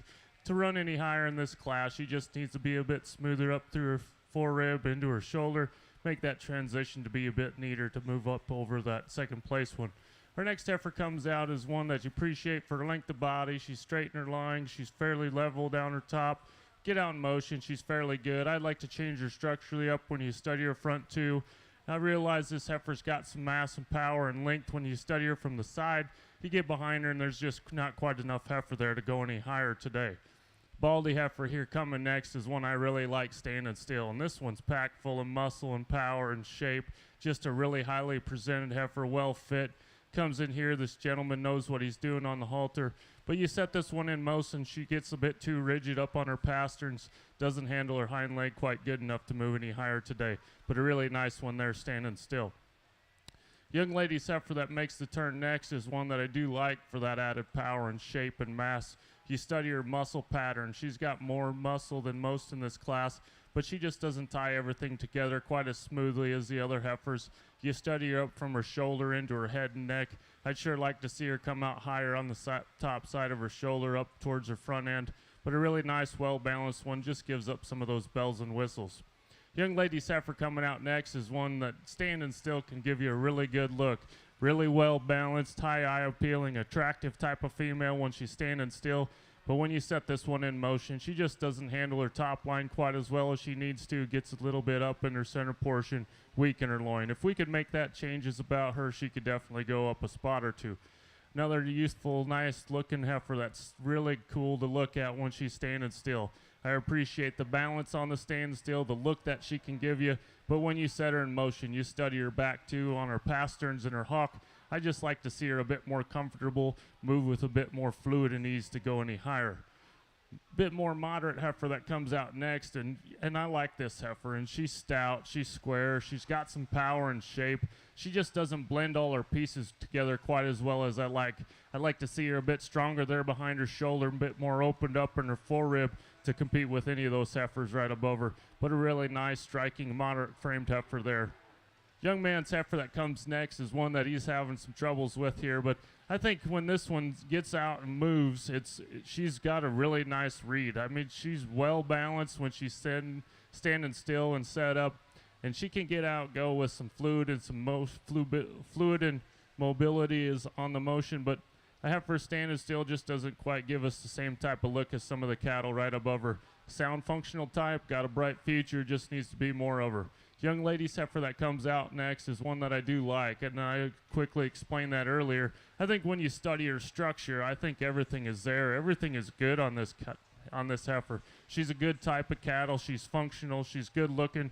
A heifer that's got a show heifer look to her. She's just not far enough along. I think there's a really bright future for this heifer and this young lady. Let's give all these exhibitors a nice round.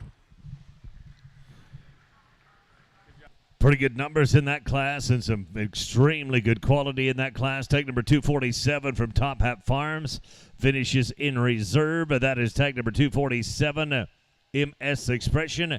And at the top of the class, number 205, Kaylin Cahoon of Charlotte, Montana with Lacey. That'll bring us to our second subclass here. We'll welcome tag 258, Cove Ride of Benjamin, Utah. Tag number 208 from Duck Creek Simmental of Dickinson, North Dakota. Brahman Shank Farms of Billings, Montana brings us tag number 202. Caden Kapula of Shepherd, Montana with 222. Top Hat Farms of Deweyville, Utah brings us tag number 248. Harper Thorson of Glendive, Montana brings 245. Grace Thorson of Glendive brings 243. And Grace also brings us 244. Shockley Cattle Company of Wheatland, Wyoming with tag 239. And Shayla Russell of Absaroka, Montana, 237. Here is your second subclass of class number 1. Junior Heifer Calves. February calves, you are going to be on deck. That'll be tags 249, 250, 212, and 236. 249, 250, 212, and 236. Junior heifer calves, February calves, you're on deck.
took a little more time again here on this class, and I think there's quite a few decisions to make. I don't really apologize for the extra time because I think all of these exhibitors warrant a serious look at them and considerate all the factors that we have out here. And some differences out here in type and kinds. Obviously, we've got percentage animals in here against purebreds and highs, and I think that's okay, but also you got to kind of consider that when you start to place them. Some of these heifers are just, they don't have that advantage of the input of other breeds in here to kind of help them get along. So there's that to consider, and there's some heifers that you can kind of recognize that are probably higher percentage, so I don't want to take that away from them either. But I think we've got 3 heifers here that kind of come to the top, and after you start to study structure, and that's kind of where my priorities lie, is to have an animal that can get out and go comfortably and relaxed, and that gives those animals the best chance to make 10 or 12 years and be productive cows. And the heifer that's to my right is the one that kind of ties all that together correctly. You set these things in motion, and she is the most comfortable, the soundest, most flexible heifer in the class without a doubt. And that's how she gets to be in first place. I realize there's more powerful cattle behind her. There's cattle with more growth and performance. But in terms of structure, quality, the one that offers us the most longevity is the young lady that's in first. Our second heifer is a little different for me, and she's not as comfortable on the move compared to a couple heifers behind her. She gets up in her top when she gets out on the go. She's a little bit steeper up through the front shoulder. I'd like to see her a bit more flexible. I'd like to see her more relaxed in her spine when she gets out and go, but there's no denying the power that this heifer has while still balances well when she's standing still. Just a wide constructed, more powerful heifer than both heifers on either side of her, but I'd like to drop her top down to win this class. Next heifer, probably the greenest conditioned heifer in the class, and she's youthful, and I like that about her. Heifer that shows us a ton of future. It won't be hard to keep this one fresh when you start them at this point in this age. She's nice and lean. She's going to last a long time. Her show career will be able to be managed well because she is lean and she's in the right condition, and she's striking from the side. She really balances well. You look at her when her transitions from the top side of her shoulder up into her head and neck. She's youthful, she's extended, she's high up in her front end, she's long bodied, she's level, she's adequate in her muscle, she's adequate in her bone with plenty of rib shape and depth. Get her out in motion, and she's really fluid and flexible as well. Just a really nice one in third. I'd like to see just a tad more power, and we could get her to second real easy.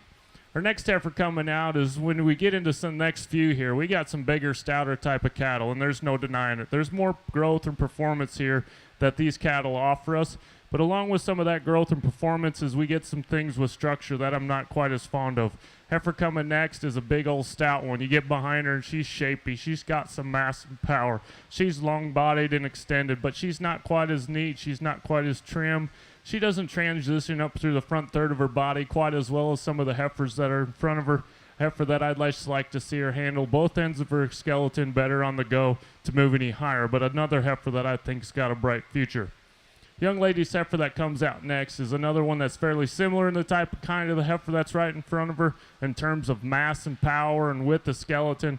But when you study this one on the move, she's a little bit more rigid and tight on her pasterns, not quite as flexible on both ends of her skeleton when you put her in motion. A heifer that doesn't balance quite as well when you view her from the side. Yes, she's got a bit more skin and throat, but that doesn't take anything away from this heifer in my opinion. I just think she needs to be better on her structure, a little bit softer in her center to move any higher in this class today. Heifer coming out next is one of those heifers that's maybe a little bit more production oriented, and I can recognize that. I see it, I appreciate it. I mean, the heifer's long, she's level down her top, she's level out of her hooks to pins, she's fairly fluid when you ask her to go, but for me, she's not extended up through the front third of her body. When you compare that to as long-sided as she is, she's a little bit shorter neck, jammed up. She doesn't transition from her shoulder into her head and neck quite as well as I'd like to, but a really nice type of cattle, just not quite the right fit for us here today. Young lady's heifer that comes out next is one that's nice and moderate in her frame size. She's complete in her rib cage. She's round in her cage. She's bold when you get behind her. But when you ask this one to go, she just doesn't quite get around quite fluid enough for me. She's a little bit tighter in her pasterns and hock, a little bit steeper in her shoulder. I just like to see this one get out and go, and we can definitely move her up 2 or 3 spots. Red heifer that comes out next, and when this one first came in the ring, I kind of expected this one to be our class winner, to be honest with us, because this one comes at you with an abundance of power and mass, and when she's standing still, she really gives you a good look. But to me, she's just borderline on her structure of being too straight on both ends. When you study her hock to ground and her pastern, you start to look at her shoulder and knee. She just needs more angularity and up through the front third of her structure. She needs to be more flexible from hock to ground. And if we could make this one more flexible, and when you turn this one into a cow and you start making mating decisions, be conscious of the structure. And you can turn this one that's real good. Her offspring could be real, real good, okay? Stay confident in what you got, but she needs to be more fluid for me today. Next heifer coming out is one that kind of gave me a bit of problems here when we were trying to evaluate him. I think this heifer's good enough, and there's not really any holes in her. I think she's competitive heifer. It's just hard to read her a little bit, and my problems with her kind of come up through that front third of her body, and it's not her chest floor, it's not the skin under her throat. It's the way her shoulder is put together. She's a bit steeper in her angles. She's not quite as opened up in her forerib. Her chime sits a bit higher there at the top side of her shoulder. Just doesn't transition well enough all the way throughout for me today to move any higher. Young man's red heifer coming next is one you'd like her for being long-sided. She gives you that extra length. She could probably raise a bull or two in her day that the commercial side of things will really appreciate. To me, she just needs to make all those things come together a bit nicer. She's a bit opened up in her point of her shoulder. She's a bit tighter in her forerib, but there's no denying the length of body that this heifer has, and a great cow prospect for this young man. Let's give all these exhibitors a nice round of applause. Just some remarkable quality to get started here in our open show in the Simmental breed this afternoon. Finishing in reserve for that class, tag number 202, Brahmachink Farms. And finishing at the top of the class, tag number 248 from Top Hat Farms of Deweyville, Utah. That'll bring us to class number 2. 4 entries in the class. We welcome tags 249 from Top Hat Farms of Deweyville, Utah. Also from Top Hat, 250. Glenn Cattle Company brings us out of Missoula, Montana, tag number 212, and then 236 from Blake Rose of Sweet Home, Oregon. 4 entries for our junior February calf class right here. Class number 3, junior heifers born in the bunch in January. You are going to be next out, so 218 and 246. You are on deck. 218, 246. You are on deck.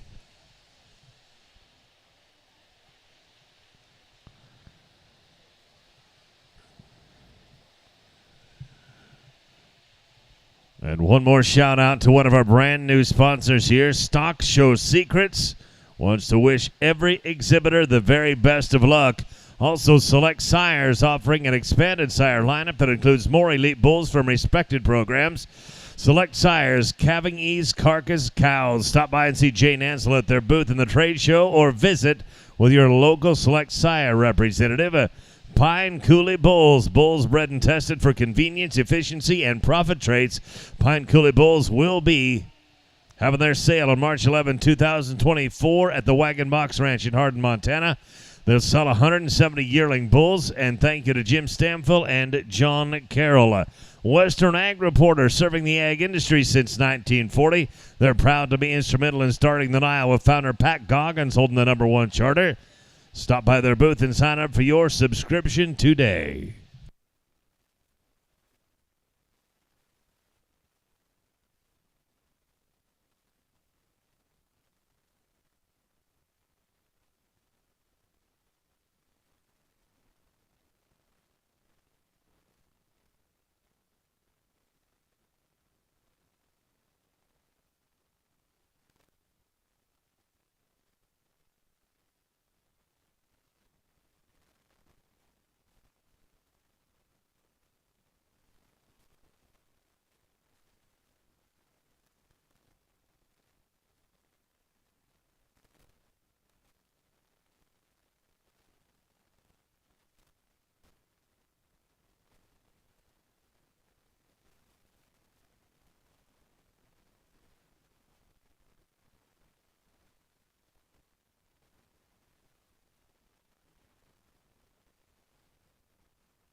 4 real nice ones out here in this class, and I think it's a bit easier to kind of sort through these and find the ones you like the most, the ones that you'd like to change a few things on. I'm going to go ahead and leave them just the way they came in here today, and I think we've kind of got a two-pair class of 2 heifers here that are fairly similar in their type and kind.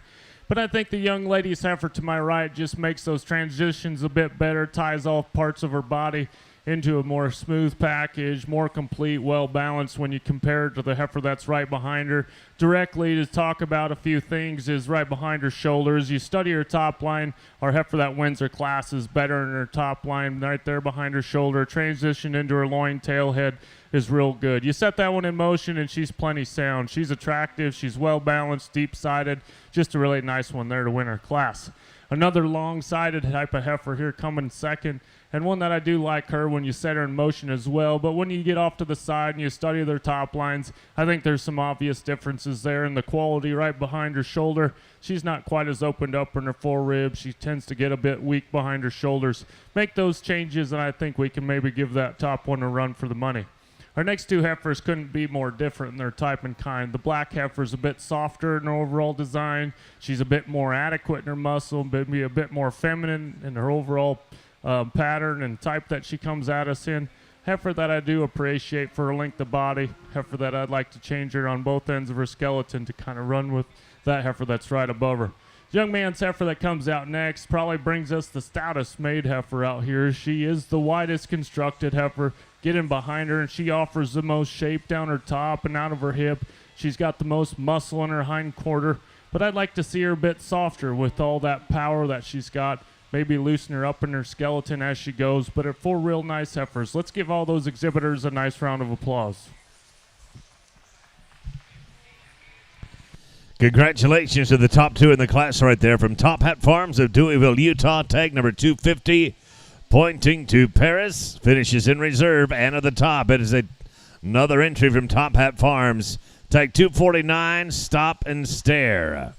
That'll bring us to class number 3. These are January calves. We got a pair of entries right here. Number 218 from Ashland Neeb of Florence, Montana. And Harper Thorson brings us 246 from Glendive, Montana. Following class number 3, we'll go to division and pick our champion junior heifer, calf, and reserve. Following division, there's a couple of single entry classes, class 4 and class 5. There'll be tags 266 and 264 respectively.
two very, very good heifers in this class, and they're obviously, to me, come from a different perspective of the industry, and it kind of depends on where your direction is headed and what kind of road you're headed down. But I can promise you, both of the people that raised both of these heifers are very proud of them, and they need to be.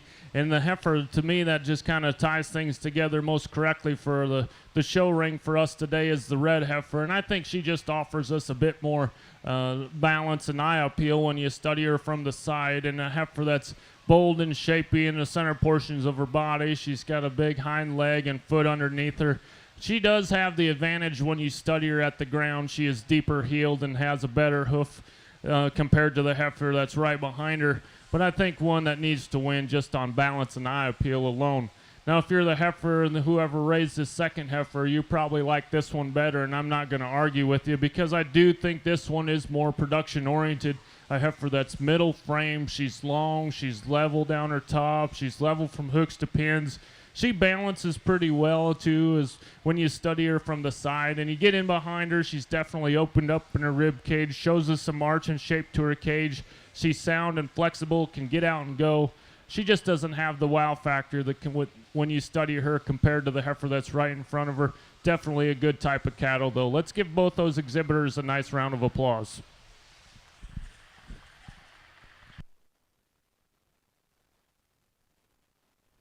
Congratulations to a double entry class right there. Harper Thorson of Glendive, Montana with tag 246, finishing in reserve. And at the top of the class, Ashlyn Neeb of Florence, Montana. We're going to go to division now. All those that are in contention for selection of champion junior heifer calf, welcome back to the Ford F-150 show ring.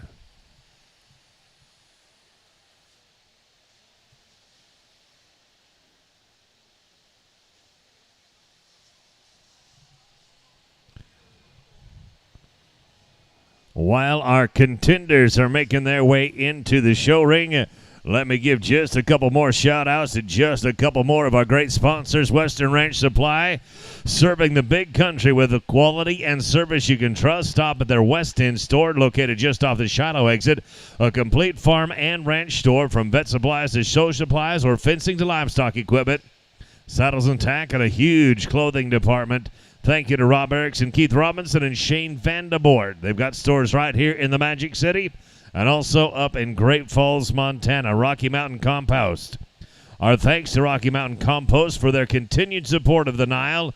Again this year, they have supplied our livestock bedding, and they can provide yours too. They deliver across a 7-state region.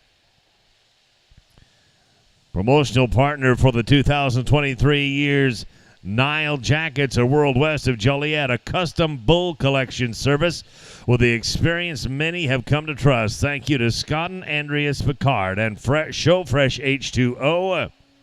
Showfresh H2O is the solution to your livestock watering needs. By eliminating the chlorine in the water, it gets rid of the foul taste and smell that causes your animal not to drink. Hydration is key to success from the barn to the show ring. Showfresh H2O has helped exhibitors perform at the top level, bringing home countless championship banners from coast to coast and border to border. Showfresh H2O is the most affordable and effective tool in your show box.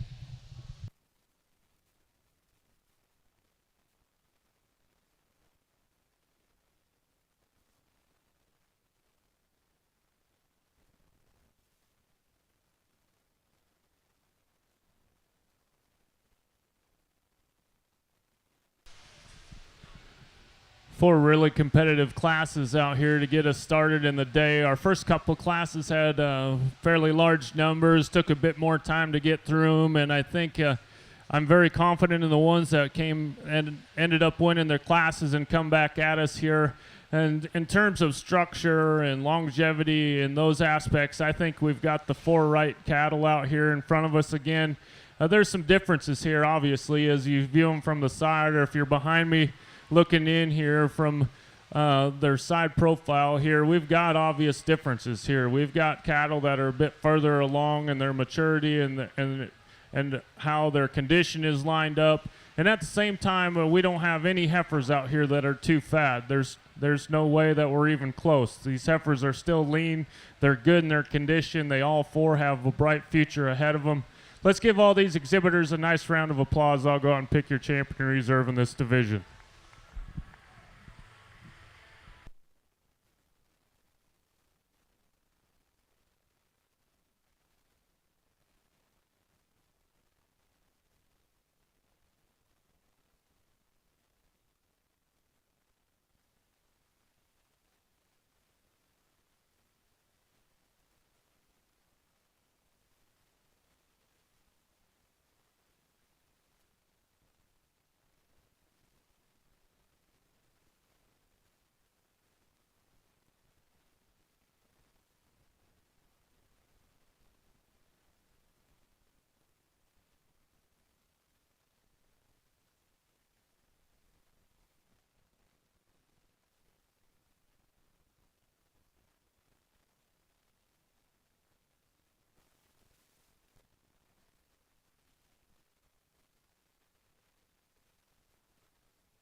Congratulations to your champion.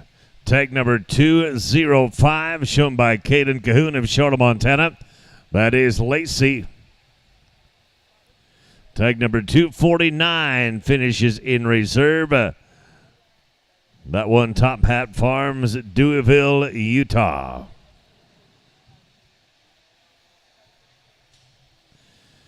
And again, showmen and showwomen, we do ask that you do take an extra minute, make sure that the tag number that you are wearing corresponds appropriately with the animal that you are showing. We're going to go to a single entry right here.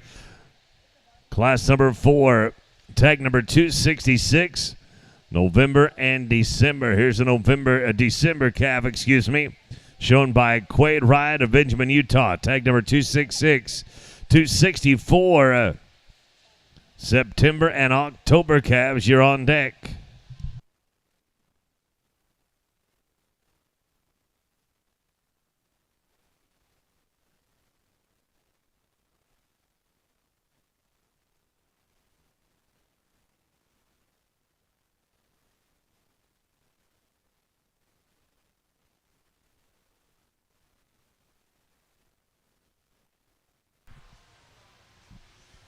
Single entry here that obviously could have used a bit more competition, I think, because when you study this one from the side, she's really striking. She balances really well. She's up-headed and long-necked, long-sided. She's elegant in the way that she's put together. Her overall package is very feminine. Heifer that when you set her in motion, maybe you'd like to see her a bit more flexible on both ends, but I think a really nice single entry here. Let's give this young man a nice round of applause. Again, a fantastic single entry right there from Quade Ryan of Benjamin, Utah, tag number 266.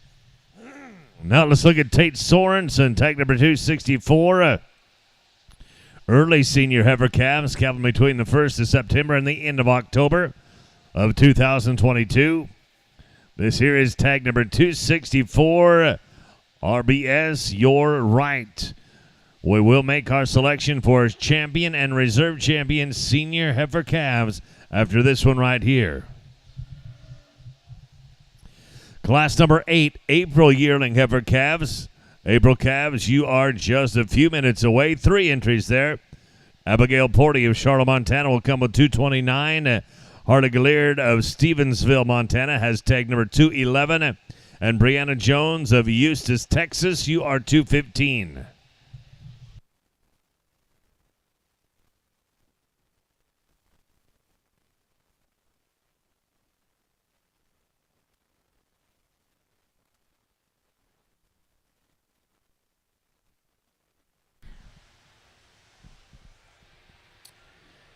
Another exceptional single entry here, and obviously one that's got a ton of power and mass. And when you get behind her, she's wide constructed, and she's pulled apart in her skeleton. You study her rib cage, and she's got good and arch and shape coming away from her spine, and she carries that all the way down to her lower cage. Really deep-sided type of heifer. Long body, long hipped heifer that's got an ample amount of muscle shape, more than enough foot and bone size underneath her, and when you set her in motion, one that can kind of get out and go fairly well. Let's give this young man a nice round of applause for a real nice one here. Again, that is tag number 264 from Tate Sorensen of Spanish Fork, Utah. We'll go down to select our champion senior heifer calf. We'll welcome back tag number 266. Quade Ryan of Benjamin, Utah for selection of champion and reserve champion senior calf. April yearling heifer calves, you are on deck right now. Again, that's 229, 211, and 215.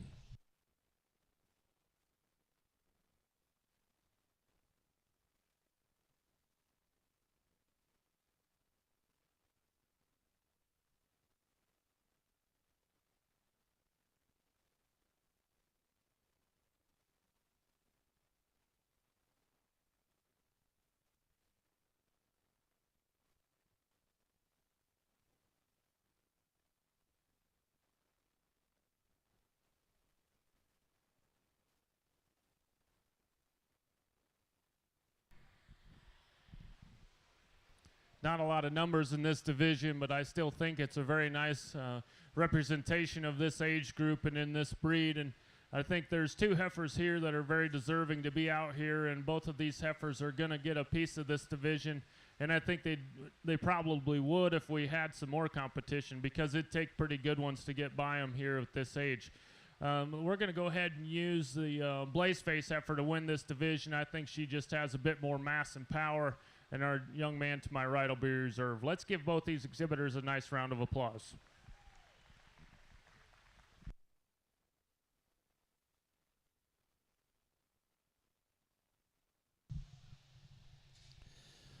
Congratulations to our champion senior heifer calf and reserve right there. Tags 266 and 264, Quade Ride and Tate Sorensen with their presentations. That'll put us to class number 8 coming up right now, April yearling halves. We look at Abigail Porty of Charlotte, Montana with tag number 229. Also, Harley Gillard of Stevensville, Montana with tag number 211. And Brianna Jones of Eustis, Texas with tag number 215. Class number 9, March yearling heifer calves, you're on deck. Class number 9, March yearling heifer calves, you are on deck. There will be 5 in the class. There'll be Brooke Silicki of Brownsville, Oregon with tag number 240. Also, Kelly Cordell of Cheney, Washington, tag number 206. Landon Daniels, Garland, Utah. You've got tag 263. Reagan Nansel of Billings with 228. And Timber Billman of Rigby, Idaho. You are tag 201. Again, that is class number 9. You are on deck.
We've got a class winner here that raises to the top fairly quickly, in my opinion. Once you set them in motion, you watch the other two kind of come around, and I think it's pretty self-explanatory for me in terms of looseness and flexibility on the go. The heifer that wins our class is the most mobile and fluid in her movement. She's the most correct in her angles up through her shoulder from knee to ground. She handles her back too better than the heifers behind her as well. You set this one in motion, and that's where she excels.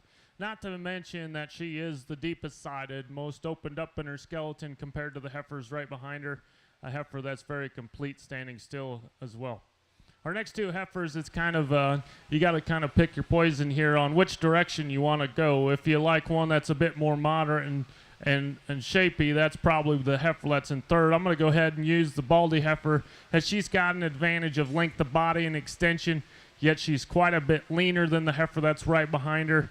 I really appreciate that about her, and for me, that's why she gets into second place. I'd like to change her on her front, too. She gets a bit steeper in her angle, steep from her top of her shoulder to her point to knee to ground. If we could put some angularity and loosen her up on the move, we maybe could consider her to win our class. Our third heifer coming next is one that's obviously easy fleshing, and that also works against her because she is overdone. She's overcooked. She stayed in the oven too long. Heifer that's got a bit more condition than I like to see, but at the same time, you appreciate her ability to put the weight on and be an easy fleshing type of cattle. I'd like to extend her out, give her a bit more fluid and ease on the move as well. Just a really nice heifer here to round out her class. I'd like to lean her up, make her go just a bit better to move any higher. Let's give all those exhibitors a nice round of applause. Congratulations to the top two in the class right there. That is Yes Please finishing in reserve. Tag 229 from Abigail Porty of Charlotte, Montana. Your class champion comes to us from Eustis, Texas. Brianna Jones, tag number 215. Mary's Wise. That'll bring us to class number 9. These are March yearling heifers. We'll welcome tag number 240. Brooke Silicki of Brownsville, Oregon. Tag number 206, Kelly Cordial, Cheney, Washington. Tag number 263, Landa Daniels of Garland, Utah. Reagan Nansel of Billings, Montana, your tag 228. And Timber Billman of Rigby, Idaho, coming in with tag number 201. Class number 10, you are on deck. There are two in class number 10. They'll be February calves. Tags 207 and 214. 207 and 214, you're on deck.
Peak Production Center, formerly known as Gen X Hawkeye West, located at 3800 Duck Creek Road in Billings. They house bulls for Gen X and Alta Genetics. Give them a call and schedule a tour to look through the bulls today.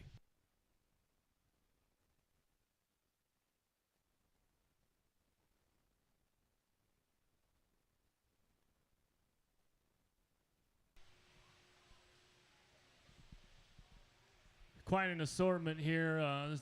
There's all different types and kinds here, and points of condition. There we've got some nice lean heifers and some overcooked heifers. We've got some real good structured heifers, and we've got some heifers that need some work on their structure, and we'll start talking that as we get to them. But I think the easiest thing to do, one of the easiest decisions we've had all day, is to use that heifer that comes out in front. And I think it needs to be fairly obvious to everyone watching that that's the best one. And if that's not the best one out here, in your opinion, we need to reevaluate some things on how we look at cattle, because this one's sound, she's functional, she's straight in her lines, she's got plenty of muscle, plenty of bone, plenty of foot. She's still feminine. She can get out and go. Next, we got into a few heifers here. We've got 4 of them, and I think you could kind of do it however you like to. And there's not one that's really runs away with the rest of the group, and there's not one that's poor. All 4 of these heifers are good kind of cattle. Some of these bring more to the table than others. And our Red Baldy coming next is one that I think has the best combination of flexibility and soundness on the go, and that's kind of where she gets into second. I think her angles are correct in her shoulder. She's good from knee to ground. You set her in motion, she can just get out and fluidly move around the ring. Heifer that's got plenty of shape and power. Sure, I'd like to make her frame score bigger, stretch her out, make her a longer sided type of cattle, but in terms of structure, that one's good. Our third place heifer is one that maybe is not quite as eye appealing as some of the heifers on both sides of her. A little bit more youthful in her fit job. I think she got put together fairly nicely, but I think there's probably more experience on both sides of her, bringing her to the ring and experience and squirting the glue can. But when you get past that and you look at the type of cattle that we have out in front of us, this one's middle frame. She's well balanced, a heifer that's sound and functional. She's long enough sided. She's leveled down her top line. She's got plenty of muscle, plenty of bone, plenty of foot. Heifer that really just doesn't have any holes. She just lacks some of that power and wow factor to get over the 2 heifers right above her, but a really nice complete one here in third. 4 and 5, we got a decision to make here. Which way do you want to go? Do you want to go with one that's got more than enough body, that's probably a bit over-conditioned, that maybe can't move quite good enough, or do you want to use one that's a little bit harsher in her body shape, a bit tighter in her flank? I'm going to go ahead and use the one that, to me, offers us more capacity when you view her from the side. She's deeper in the center portion of her body. She's definitely deeper in her flank. Sure, I'd like to change her structure. She's not good enough structured, but I don't think the one that's right behind her is either. So I'm going to go ahead and use the advantage of volume that this heifer has to beat the one that's right below her. Her young heifer that comes next is one that I do appreciate for her leanness. She definitely has that advantage compared to the heifer that's right above her. And if this one could get out and go and move with more flexibility, I would definitely move her up a spot. But today she just is too restricted on both ends. She's a bit harsh in her body shape, not quite as deep and soft in her flank. A heifer that I'd like to change in those directions, and we could definitely move her up a spot. Let's give all those exhibitors a nice round of applause. Congratulations to the top 2 in the class right there. Finishing in reserve, tag number 228, brought by Reagan Nansel of Billings, Montana. That was Maple and Patricia. Finishes at the top of the class. Congratulations to Timber Billman of Rigby, Idaho. Going to move now to class number 10. 2 entries right here. From Sidney Cutler of Phillipsburg, Montana. We're going to take a look at tag number 207. Out of Clyde Park, Montana, Ashley Jerky with tag number 214. 207 and 214, welcome to the Ford F-150 show ring. Class number 11, you are on deck. Early junior yearling heifer calves, January calves. You are on deck. You are tags 241, 219, and 224. 241, 219, and 224 on deck.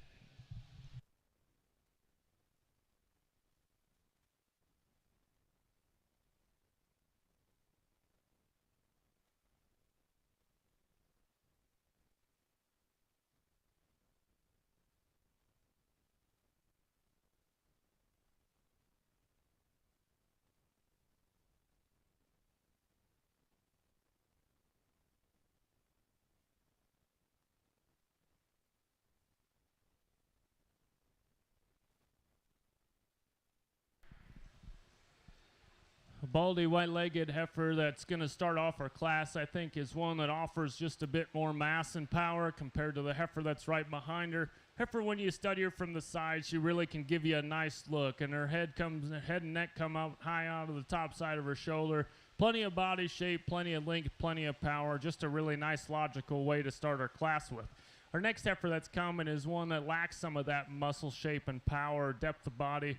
But when you study her structure, she's good in her angles. She's good out of her hip to her hock to ground. She's flexible in her movement. She's a nice kind of cattle, just a little different look. Let's give both of those exhibitors a nice round of applause.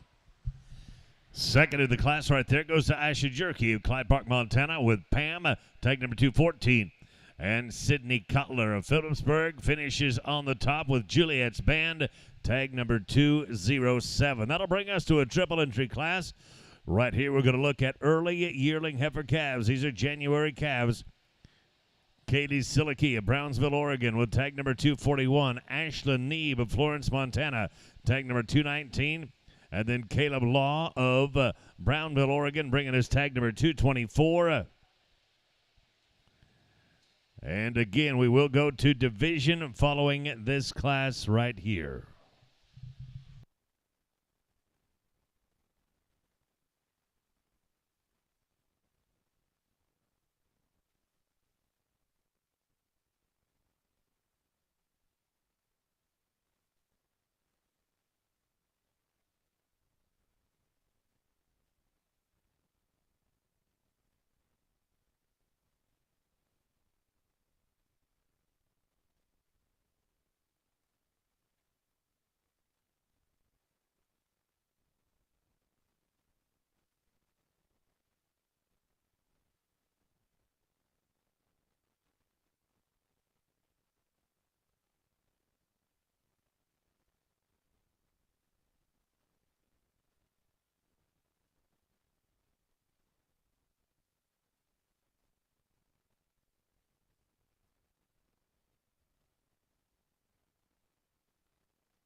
Three nice type of cattle out here, and I think we've got some differences here to discuss as well, but I think there's one that comes to the top fairly quickly, and I think it's probably obvious to you that are behind me here with when you get this one on the side profile and get to take a look at the silhouette that she's got here, the picture that she's painting, I think it's just really hard to duplicate that. And, you know, as far as a balance standpoint, you look at where her chest, the bottom of her chest floor is compared to her bottom side of her belly.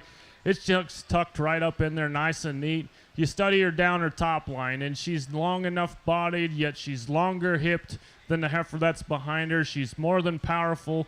a heifer that's got plenty of bone and foot, and I think one that just really paints a great picture standing still. There's some things I'd like to change about this one moving around. I'd sure like to make her a bit more flexible in her spine on the go, but I think that's being critical of a really good one. Our Baldy heifer that comes out next is one that kind of has to fit in there to second in terms of following that same type of kind of the same pattern as our class winner. She's good looking too from the side, but when you study her compared to the one that wins our class, just doesn't quite have what it takes to get around her.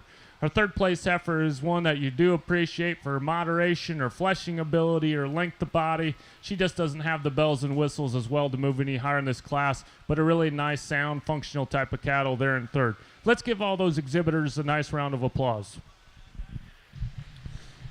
Finishing in reserve right there, Katie Silicky of Brownville, Oregon, with Jazz on the mark.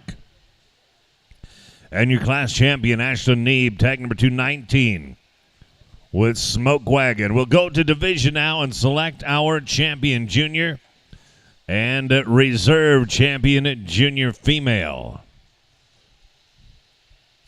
Late senior yearling heifers, you are up on deck. November and December calves, tags 200 and 196. You're on deck.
probably one of the toughest divisions that I've had to come across since I've been here the last few days, and I've seen some heaters in the AOBs. There were some limb flexes that are very, very good. In our main show, there was elite cattle there, and the same with our shorthorn. And I think, I'm not trying to tell you that these are better, because I think it'd be fun to see what happens throughout the rest of the day here, to see if our winner of this division is able to go ahead and win this show. But it's going to take a pretty tough one to beat either one of these heifers out here that get a piece of this. And when you start to study these heifers, there's two of them that to me are in contention, and that's out of your second and fourth class of this division. And I think these heifers are very different. They couldn't be more different in the way that they're made. Both of these heifers are very striking from the side, and they're beautiful to look at. Both of these heifers have some structure issues that need to be adjusted. Our heifer that comes out of our second class is a bit steeper in her shoulder. She's a bit steeper from knee to ground. But when you study her from her side, her overall advantage in length and extension is overwhelming. She's beautiful and well-balanced. You set her in motion, she can handle her top line. She's relaxed in her spine as well. Coming back to our fourth class out of this division is one that's moderately framed. She's stout, she's powerful, she's big-footed, big-boned type of heifer. She also balances really well, and I think her knee is better. I think the angles to her shoulder are better. But when you start to study her down her top line, she's a bit up in her top. When you set her in motion, not quite as relaxed in her spine. I think there's some differences there. I think there's not really a wrong answer here on which one you like better, and I'm not going to argue with you. If I upset somebody and you think I picked the wrong one, that's your opinion. And I'm not going to battle you over it, because I think there's two options here. I think there's two ways that you can go, and I don't think either one is wrong. Let's give all these exhibitors a nice round of applause, and I'll go out and pick your champion reserve.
Congratulations to our top two right there, to our junior champion and our reserve champion. A couple of outstanding specimen right there, if you will. And it is a pleasure to have you here. We are at class number 12 now. Double entry class here, tags 200 and 196. These are November and December calves. Tag number 200 from Sidney Bettis of Moses Lake, Washington, and Quade Wright of Benjamin, Utah. Brings us tag number 196. This will be your champion and your reserve champion senior female. And then we will move to select our grand champion and reserve grand champion female. And again, we do ask that you wear the appropriate number corresponding to the stock that you are showing. That does make it a lot easier to keep records up on the block, etc.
Discussed it a couple times here today that sometimes there's different perspectives here of where you come at these cattle and what type of the industry you're looking at them from. And I think there's two different options here as well. And I think there's one that offers us a bit more growth and performance. A heifer that's longer sided. She's larger scaled heifer. She's long and she's level. She's sound and she's fluid. That's not really the reason here where she's got the advantage either. And in my opinion, I like to see the teat and udder development here. She's heavy bred. She's coming up on that time of the year when she's probably need to be calving to stay in line with the way that she was born. And I think that's the advantage this heifer has over the heifer that's right behind her. She's definitely closer to calving than the heifer that's behind her, which gives her added body shape and depth of rib. I take that into consideration. But in terms of overall length of side and flexibility, I think this one has to win. I'm not going to argue with you too much if you like the one that's a bit more moderate, the one that's a bit more expressive in terms of muscle shape and power. She is wider skeletoned heifer than the one that's right behind her. These two couldn't be more opposite heifers, and there's not really a right or wrong way to place them in my opinion. It's just kind of what type of cattle you're after. Let's give both these exhibitors a nice round of applause. Congratulations to Contrary Mary finishing second in the class. That one shown by Sydney Bettis of Moses Lake, Washington. Our class champion from Quaid Ride of Benjamin, Utah, Jolene's Surprise. That's going to be your champion senior and reserve champion senior females as well. We'll go now to select our grand champion and reserve grand champion female. And we welcome back into the Ford F-150 show ring all those that are in contention for selection. Do need to pay just a couple more bills here. A hot second if you would bear with me. Want to give a shout out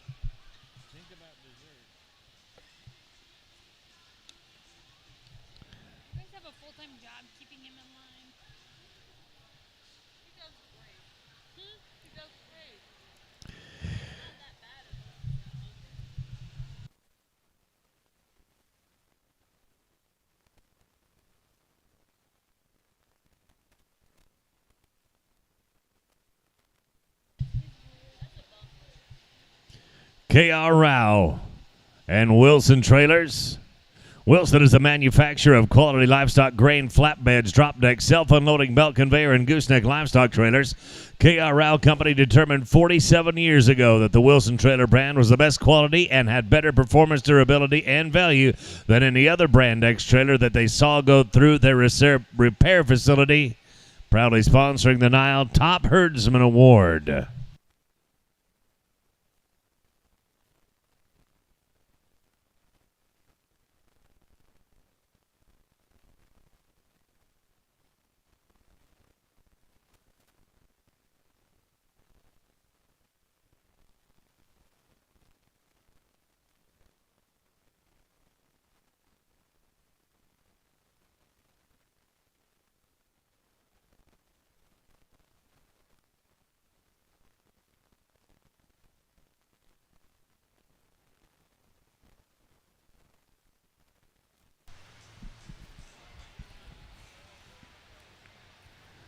Very impressive breed show that we had today, and definitely one that I've been looking forward to the last couple days. And I wish I could be here at the end of the week here to help kind of sort through our Supreme Drive, but I just couldn't be away from home for that long, so I'm going to have to be gone, leaving tomorrow afternoon after we get done there. But I think there's some heifers in this breed that are going to be in some serious contention for that Supreme Drive, and I've seen some really good ones, and it'll be kind of fun to see how that ends up going at the end of the week. And I'm probably going to have to tune in and watch that Supreme Drive on the internet just to see what does happen. But getting back to our semi show here, I think there's one here that comes out of the first class. It's very, very good. And when you study her, this one, not only her structure, but just a striking presence and eye appeal that this one has, a boldness of body shape, and when you view her from the side, depth of rib, just very complete. And this young lady's family's been bringing us good ones for the last several days. I'm not sure this one's going to be quite good enough to beat some of those older heifers out here, but this one is very, very good. Our second heifer out here is the Blaze Face heifer, and really nice and opened up and bold in her shape and her body type. You get behind her, she's wide in her skeletal design. She's got added power and mass. She's big-footed, big-boned, really complete one there as well in second. Our third heifer coming is one that come out of the hardest heat of the day, and there's no denying this one's presence. You got her standing still, and that's kind of the silhouette that I'm looking for, and that's the type of cattle I'd like. I'd like to see her a bit more flexible and move and able to get out and go just a bit better, but I don't think there's any real problems there. But when you stand her still and you look at her angles to her shoulder and knee to ground, they're correct. She's just a bit more restricted for some reason today, but one that's very, very good and very well balanced and very well presented. Just a very good type of cattle coming out of number 3. Our fourth heifer coming out here wins her class, just an overall functionality standpoint. She's fluid, she's sound, and she's far enough along in her life that she needs to start thinking about calving, and it's evident that she's getting closer. Let's give all these exhibitors a nice round of applause. I'll go out and pick your champion in reserve.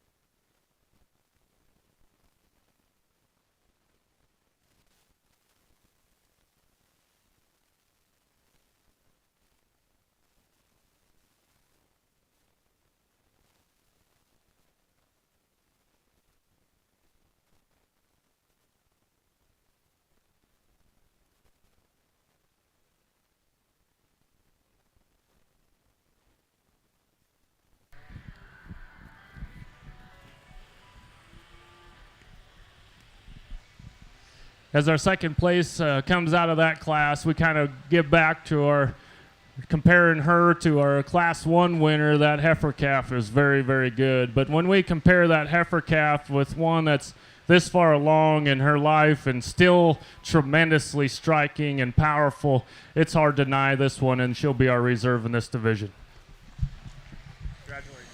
Congratulations to our reserve grand and our grand champion female. Some outstanding presentations right there, and We do appreciate, we're honored that you came to share your cattle with us at the NILE. We are going to go right now to our 2-year-old cow-calf pairs. Just a single entry right here, tag number 220 from Ashland Neeb of Florence, Montana with Bentley. This will be our champion cow-calf pair.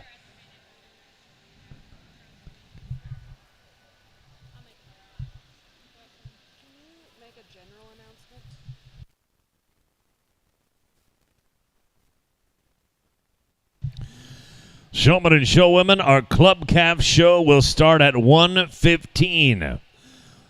Club Calf show, put it on your calendar. Going to start at 1:15. That is 36 minutes away.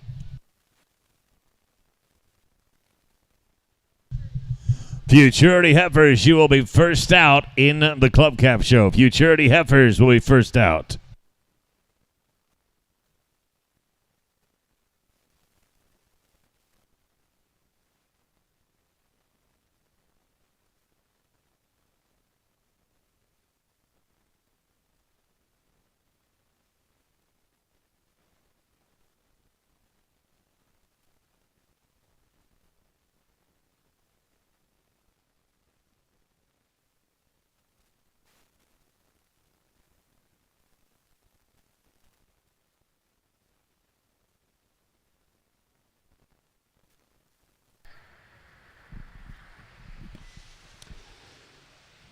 Young lady brings us another very, very high quality animal here in this pair. Both of these cattle are very high quality, but that cow in this pair is breathtaking, and I think one that closely represents the type of cattle that she just brought at us here in that last Supreme over in the Champion Drive in the female show. One that's really hard to find a hole in, just very striking from the side. She's plenty long enough body. She's got more than enough muscle shape and power.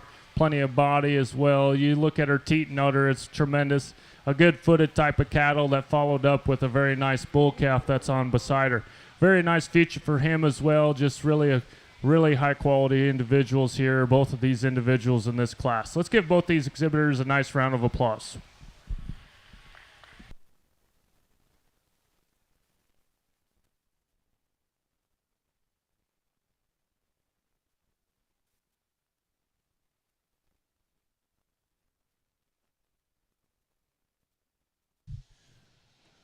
We're going to move right now to our bull calves. Congratulations to our cow-calf pair. A very, very impressive cow-calf pair right there. That'll bring us to junior bull calves.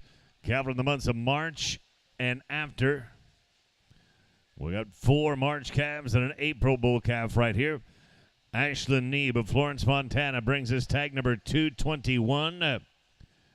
Cole Fried of Benjamin, Utah, tag number 259. Brahma Chink Farms of right here in Billings, Montana brings us tag number 203. Caden Kampula out of Shepherd, Montana with 223. And Top Hat Farms bringing us 253 out of Deweyville, Utah.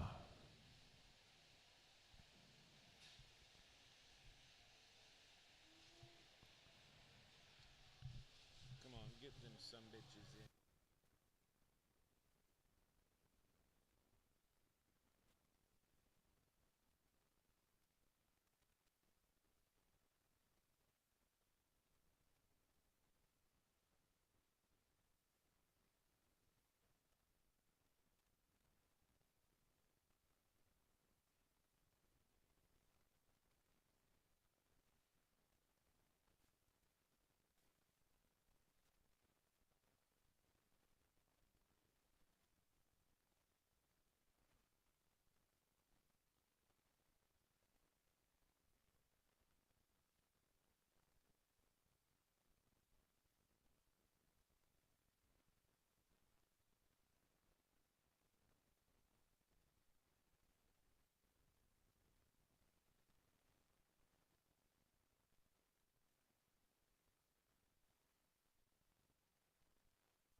Class number 17, junior bull calves.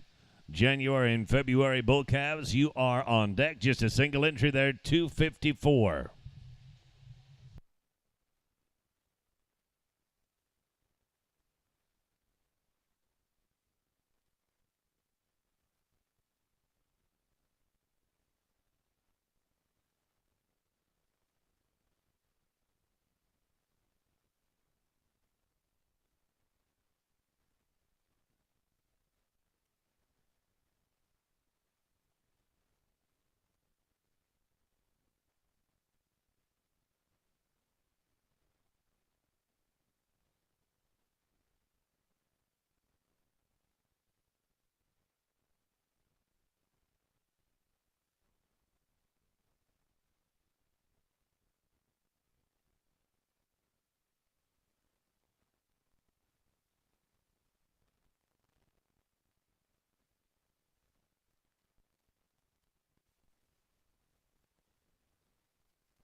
try to make up a little bit of time here before Shelby comes out and starts yelling at me for how long I've been taking today. But I think 5 really good bulls, and there's different types of cattle out here. We've got ones that maybe are based a bit more on the show ring, and then we've got some big, stout, long-bodied ones that are a bit more production-oriented. And it kind of depends on where you're at and where you're wanting to come at this from. But in my opinion, I think we've got a couple bulls up here to my right that have just got a bit more eye appeal, and both of these bulls are very, very good. And when I saw the bull on the cow-calf pair just a minute ago, I didn't really expect to find one that I liked better. But the 2 bulls that are up here in first and second are very close in their overall condition. They're close in their maturity pattern. The things that separate them to me are not their fleshing ability or their muscle shape, it's their structure. In that class winner, when you set that bull in motion, he's way better on his back too. Way more flexible in his hock and his pastern, and that's why that bull needs to win.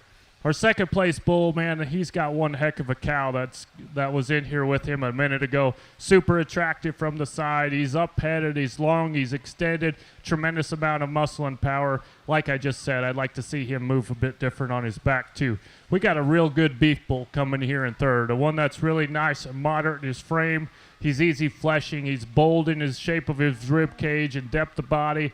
A bull that just isn't quite as neat a package as the 2 bulls above him, but I really like that type of cattle. Really good one there in third.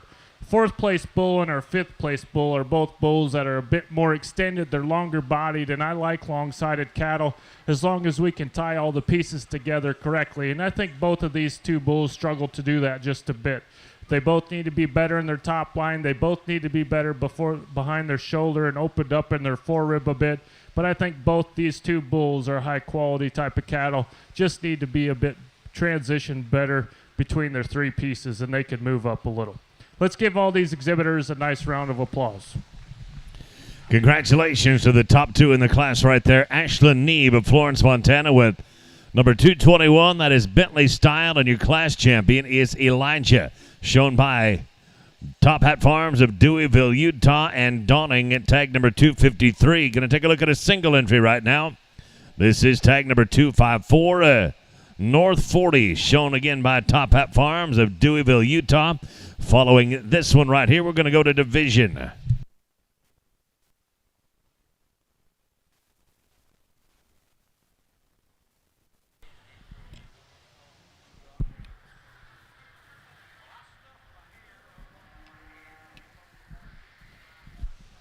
This young lady brought us a heifer calf here earlier, one of the first couple classes of the day, and that heifer excelled because of her flexibility and soundness and structure, and you can kind of see that same type of pattern in this bull calf, probably similar genetics.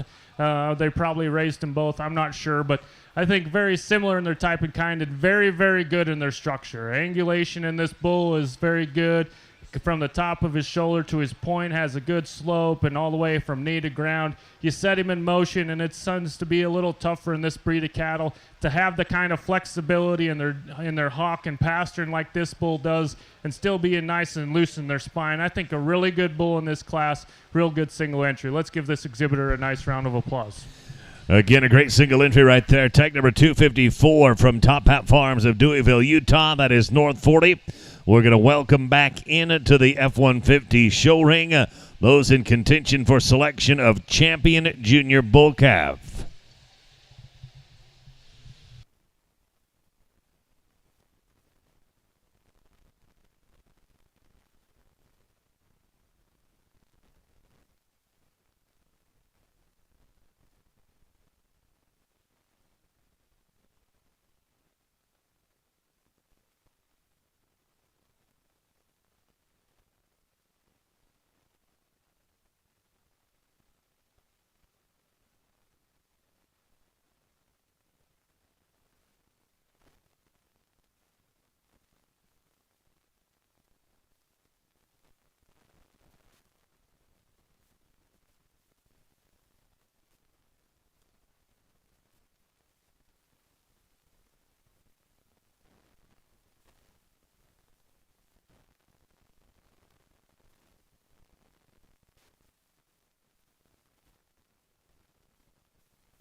two very high quality bulls, and I wish I wouldn't have asked them because we've got a high percentage or a purebred to my left and a percentage bull to my right, and I think it just made things more difficult because I know how hard it is to make cattle that good and still be in that purebred side of things. And that being said, our percentage bull calf here is very, very striking from the side. And when you get in behind him, he doesn't disappoint at all. A bull that's really opened up. He's wide and he's powerful in his build. He's structurally sound enough when you get him out in motion. Just a really well-balanced bull. And we talk about the structure coming out of the second-class winner that's impeccable, and I really like it. His looseness of spine and his hock and his joints, the way that he handles himself at the ground is very good. These two bulls are both very good, and it just kind of depends on where you want to go within the breed and what you're needing for to help you with your breeding decisions. But I don't think there's really a wrong answer with either one of these two as well. I'm going to go ahead and use that percentage bull just because he's got a bit more shape and power compared to the bull that's right behind him, but two really good bulls. Congratulations to tag number 253 finishing on top. That's your champion from Top Hat Farms of Deweyville, Utah, Elijah. And North 40 finishes in reserve. Tag number 254 shown by Top Hat Farms, again, Deweyville, Utah. Going to look at another pair of bulls right here. These are early junior yearling bulls calving between January 1st and the end of February of 2022. We got tag number 198 from Outlaw Cattle Company of Powell, Wyoming. This is Trapper. And Top Gun is going to be shown by Quade Ride of Benjamin, Utah. Tag number 197. These will be your champion junior bull and your reserve champion junior bull. So following this class right here, we will go to select our grand champion and reserve grand champion bulls. So if you are in contention for selection of grand or reserve grand champion, please be in the staging area.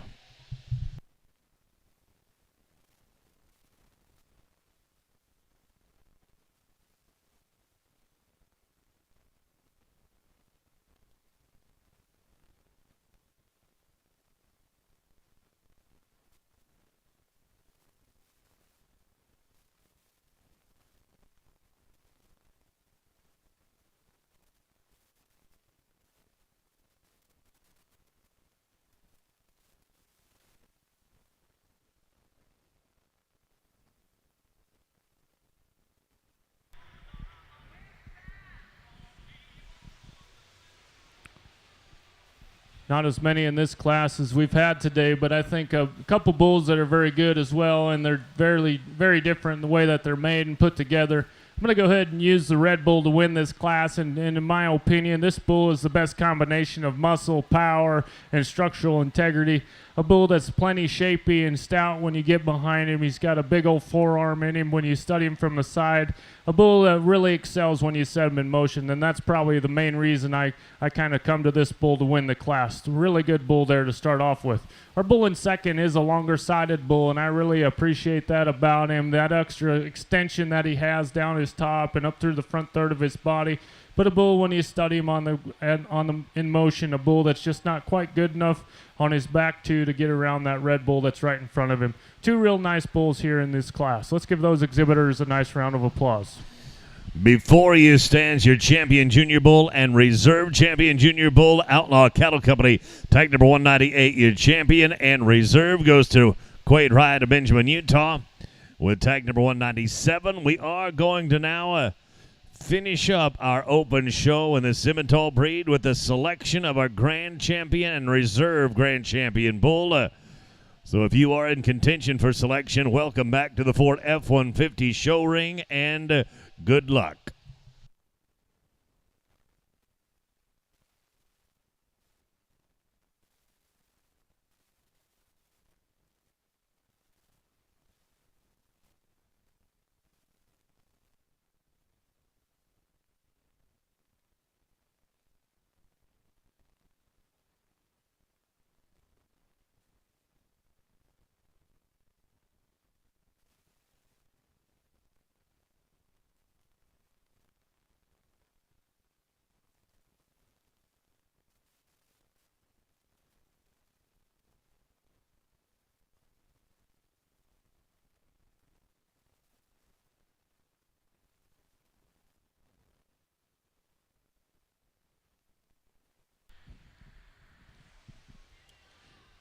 we get into our bull show here and getting ready to wrap things up, and we're gonna.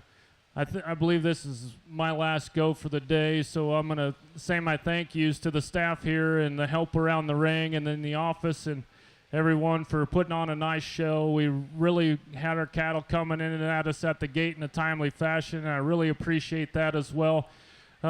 Studying these two bulls, I think we've got a handful of bulls that were real good out here in front of us today, and there's some second classes or reserve divisions that'll be coming back out here to take a serious look.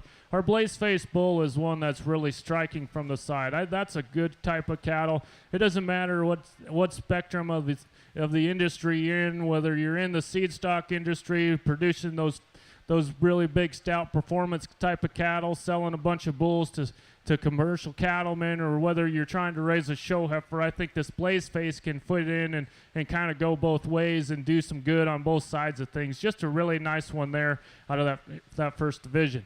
Our big bull coming next is a big stout bull, and he's good, and he's wide, and he's pulled apart in his skeleton. Maybe he just doesn't quite have the bells and whistles. We're going to use the black bull to win this show, and then we'll see how that second place in that division stacks up against the red one. Let's give these exhibitors a nice round of applause. Congratulations.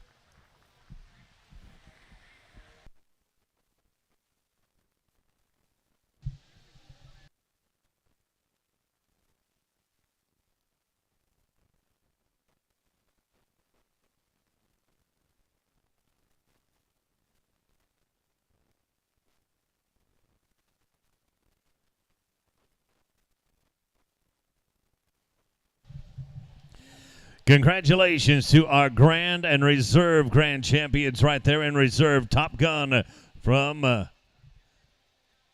Coit Benjamin of Benjamin, Utah, and Outlaw Cattle Company brings home the Grand Champion Bull. Congratulations. We are going to pull on the reins here for just a few minutes. Give people a time to regather, take a couple of deep breaths. We'll be back at 1:15 with the club show.